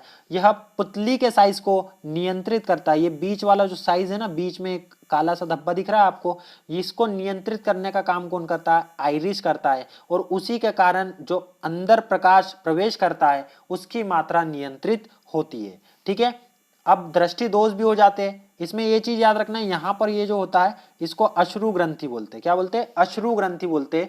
यहां से निकलते हैं आंसू। ठीक है, अश्रु ग्रंथि कोने में होती है ना अश्रु ग्रंथियां।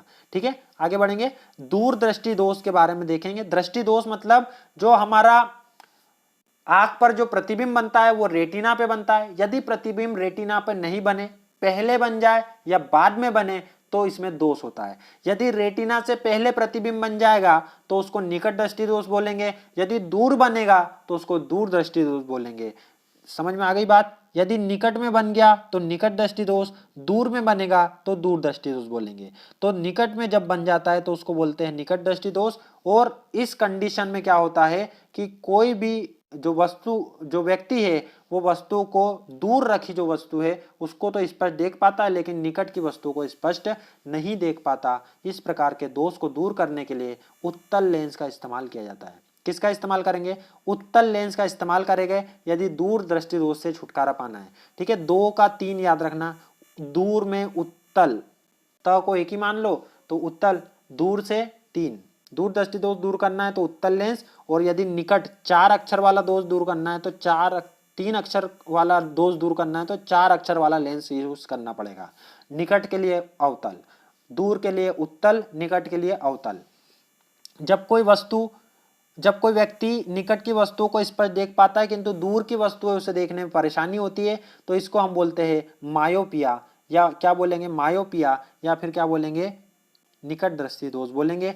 पास में प्रतिबिंब बन जाता है। दोष को दूर करने के लिए अवतल लेंस का इस्तेमाल किया जाएगा। ठीक है, आगे बढ़ेंगे। जरा दृष्टि दोष, बुढ़ापे के कारण, वृद्धावस्था के कारण जो दोष होता है उसको जरा दृष्टि दोष बोलते हैं। इसमें व्यक्ति ना तो दूर का देख पाएगा ना तो पास का देख पाएगा। इसलिए इसमें द्विफोकसी लेंस का इस्तेमाल किया जाता है। उत्तल अवतल लेंस का इस्तेमाल करेंगे, द्विफोकसी लेंस का इस्तेमाल इसमें करेंगे। अगला आता है दृष्टि वैषम्य। इसमें ऊर्ध्वाधर, क्षैतिज और ऊर्ध्वाधर रेखाएं देखने में समस्या होती है। इसका निराकरण बेलनाकार लेंस से किया जाता है। 4 प्रकार के दोष पड़े, चारों प्रकार के दोष और उनका निवारण आपको याद रखना है। दूरदृष्टि दोष 2 अक्षर का नाम, निवारण 3 अक्षर से होगा उत्तल लेंस से। निकट दृष्टि दोष नाम 3 अक्षर का, निवारण 4 अक्षर वाले लेंस से होगा अवतल लेंस से। जरा दृष्टि दोष में द्विफोकसी लेंस का इस्तेमाल करेंगे, दृष्टि वैषम्य में बेलनाकार लेंस का इस्तेमाल करेंगे। ठीक है, आगे बढ़ेंगे। अब जो रंग होता है, रंग के बारे में हमने पढ़ लिया कि प्रकाश का वह गुण जो तरंगधैर्य के कारण होता है रंग कहलाता है। रंग 2 प्रकार के होते हैं, प्राथमिक कलर और द्वितीयक कलर।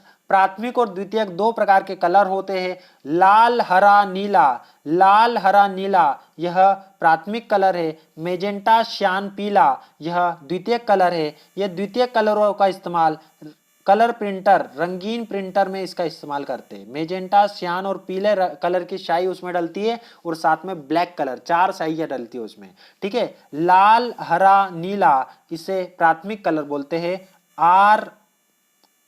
आरबीजी है ना, रेड ब्लू एंड ग्रीन। ठीक है, तो इसको हम ऐसा जमा देंगे, किस पे, एक त्रिभुज में जमा देंगे। लाल हरा नीला, लाल हरा नीला। हीरा लाल ने पीली टी शर्ट पहना तो बीच में आ जाएगा पीला। हरा नी श्यान, हरा नी श्यान। और लाल नीला मेजेंटा, लाल नीला मेजेंटा। तो हीरा लाल ने कैसी टी शर्ट पहना है, पीले कलर की, तो हरा और लाल को मिलाएंगे तो पीला बन जाएगा। हरा और नीला मिलाएंगे तो श्यान बन जाएगा। लाल नीला मिलाएंगे तो मेजेंटा बन जाएगा। पीला मेजेंटा श्यान ये द्वितीयक कलर होते हैं, लाल हरा नीला ये प्राथमिक कलर होते हैं। जब 2 परस्पर कलरों को मिलाया जाएगा तो श्वेत प्रकाश बनता है, तो वह कलर को पूरक रंग बोलते हैं। जैसे पीला और नीला दोनों को मिलाएंगे तो श्वेत बन जाएगा, इसको हम क्या बोलेंगे, पूरक कलर बोलेंगे। समझ में आ गई बात आपके? तो इस ट्रायंगल का इसलिए महत्व बढ़ जाता है क्योंकि आपको इससे सारी चीजें क्लियर हो जाएगी कि लाल हरे को मिलाएंगे तो पीला बन जाएगा, हरे नीले को मिलाएंगे तो श्यान बनेगा, लाल नीले को मिलाएंगे तो मेजेंटा इसमें बन जाता है। ठीक है, अगला टॉपिक देखेंगे, इंद्रधनुष। इंद्रधनुष भी 2 प्रकार का होता है, प्राथमिक और द्वितीयक। तो इसमें केवल एक ही क्वेश्चन पूछा जाता है कि प्राथमिक इंद्रधनुष में कितनी घटनाएं कितनी बार होती है। तो याद रखना, दोनों में 2-2 अपवर्तन की घटना तो होनी ही है, लेकिन प्राथमिक और द्वितीयक वो पूर्ण आंतरिक परावर्तन के कारण बने हैं। यदि एक बार पूर्ण आंतरिक परावर्तन की घटना होगी तो प्राथमिक इंद्रधनुष बनेगा। यदि 2 बार पूर्ण आंतरिक परावर्तन की घटना होगी तो द्वितीयक इंद्रधनुष बनेगा। एक बार पूर्ण आंतरिक परावर्तन, 2 बार अपवर्तन प्राथमिक इंद्रधनुष, 2 बार अपवर्तन, 2 बार पूर्ण आंतरिक परिवर्तन द्वितीयक इंद्रधनुष बनेगा। ठीक है, तो ये हमारा प्रकाश वाला चैप्टर था। अब ये इस वीडियो का आखिरी टॉपिक है हमारा ऊष्मा। ऊष्मा मतलब क्या होता है, वह ऊर्जा जो एक वस्तु से दूसरे वस्तु में केवल तापांतर के कारण स्थानांतरित होती है। ताप के अंतर के कारण स्थानांतरित होने वाली ऊर्जा को ऊष्मा बोलते हैं। क्या बोलते हैं, ऊष्मा बोलते हैं। इसका फॉर्मूला याद रखना, Q = mh ΔT। Q = mh ΔT। यहाँ पर m द्रव्यमान है, s विशिष्ट ऊष्मा है, ΔT तापांतर है। द्रव्यमान, विशिष्ट ऊष्मा और तापांतर, Q = ms ΔT। Q = ms ΔT। और तापमापी से इसको नापा जाता है। तापमान को कैसे नापा जाता है, तापमापी से नापा जाता है। तापमान मापने के लिए जो उपकरण प्रयोग किया जाता है उसको तापमापी बोलते हैं। 4 प्रकार के पैमाने होते हैं, Celsius, Fahrenheit, Reaumur, Kelvin. Celsius, Fahrenheit, Reaumur, Kelvin, साथ में बोलना है, Celsius, Fahrenheit, Reaumur, Kelvin. Formula है C/5 F - 32/9 R/4 K - 273/5। C/5 F - 32/9 R/4 K - 273/5। एक पायरोमीटर याद रखना कि जो उच्च ताप को मापने के लिए यूज करते उपकरण उसको बोलते हैं पायरोमीटर। और पायरोमीटर से हम 800 डिग्री सेल्सियस से 4000 डिग्री सेल्सियस तक का ताप नाप सकते हैं। पायरोमीटर किससे नापेंगे, पायरोमीटर से नापेंगे। ठीक है, ऊष्मा के संचरण की 3 विधियां होती है, कन्वेक्शन, कंडक्शन, रेडिएशन। मतलब संवहन, चालन और विकिरण। संवहन, चालन और विकिरण। संवहन, चालन और विकिरण, ये 3 प्रकार की विधियां ऊष्मा के संचरण की होती है, संवहन, चालन और विकिरण। मतलब यदि डायरेक्ट चिपका हुआ है, लगा दिया अपन ने, जैसे लोहे की रॉड को यदि गर्म कर रहे तो वो चालन विधि से गर्म होंगी। एक सिरा को हमने लगाया है आग में, लेकिन दूसरा सिरा अपने आप गर्म हो जाएगा, तो ये किस विधि से गर्म हुआ? चालन विधि से गर्म हुआ। संवहन विधि से क्या होता है? पानी रखा हमने, पानी गर्म होता है संवहन विधि से। पहले नीचे वाला भाग गर्म होगा, फिर ऊपर पानी चले जाता है, गर्म पानी, फिर वो जो ऊपर वाला पानी नीचे आ जाता है। इस प्रकार से पूरा पानी हमारा गर्म हो जाता है। वातावरण में जो ताप का परिवहन होता है वो भी संवहन विधि से होता है। तापमान का गर्म होना किसके कारण होता है? संवहन के कारण होता है। वायुमंडल गर्म होना संवहन के कारण होता है। जो सूर्य का प्रकाश है उससे जो विकिरण आते हैं वो किस प्रकार से, जो ऊष्मा आती है वो कौन सी विधि से आती है? विकिरण विधि के द्वारा वह ऊष्मा हमारी आती है। ठीक है। इसमें अगला टॉपिक है हमारा गुप्त ऊष्मा। गुप्त ऊष्मा मतलब छुपी हुई ऊष्मा। तो किसी पदार्थ की अवस्था परिवर्तन में जो ऊष्मा लगती है उसको गुप्त ऊष्मा के नाम से हम जानते हैं। और इसका फॉर्मूला होता है Q = ml। Q = ml। दो फॉर्मूले हैं ऊष्मा में, Q = mh∆T और Q = ml। इसमें दो प्रकार की ऊष्माएं आपको गुप्त ऊष्मा में याद रखना है, एक गलन की गुप्त ऊष्मा, एक वाष्पन की गुप्त ऊष्मा। गलन की गुप्त ऊष्मा 80 कैलोरी प्रति ग्राम होती है और वाष्पन की गुप्त ऊष्मा 540 कैलोरी पर ग्राम होती है। गलन की गुप्त ऊष्मा मतलब बर्फ से द्रव बनेगी, जब गुप्त ऊष्मा लगेंगी तो 80 कैलोरी पर ग्राम, और वाष्पन मतलब द्रव से भाप बनेगी तब 540 कैलोरी पर ग्राम ऊष्मा लगेंगी। यह ऐसी ऊष्मा है जो थर्मामीटर नहीं बता पाएगा, इसीलिए इसको गुप्त ऊष्मा के नाम से जाना जाता है। ठीक है। तो गुप्त ऊष्मा अवस्था परिवर्तन में लगने वाली ऊष्मा Q = ml। गलन की गुप्त ऊष्मा 80 कैलोरी प्रति ग्राम, वाष्पन की गुप्त ऊष्मा 540 कैलोरी पर ग्राम। तो ये था आपका आज का वीडियो। यदि वीडियो अच्छा लगा हो तो वीडियो को लाइक करें, लाभदायक लगा हो तो अपने दोस्तों के साथ भी इसे शेयर करें। इसके बाद आपको अगला जो वीडियो इस हमारी लेक्चर सीरीज में, फास्ट रिवीजन लेक्चर सीरीज में मिलने वाला है, वह मिलेगा आपको पीरियोडिक टेबल का। तो कमेंट करके आप जरूर बताएं कि आपके लिए वीडियो लाभदायक रहा या नहीं रहा। मिलते हैं इसी प्रकार के अगले वीडियो में, तब तक के लिए goodbye and thank you. जय हिंद, जय भारत।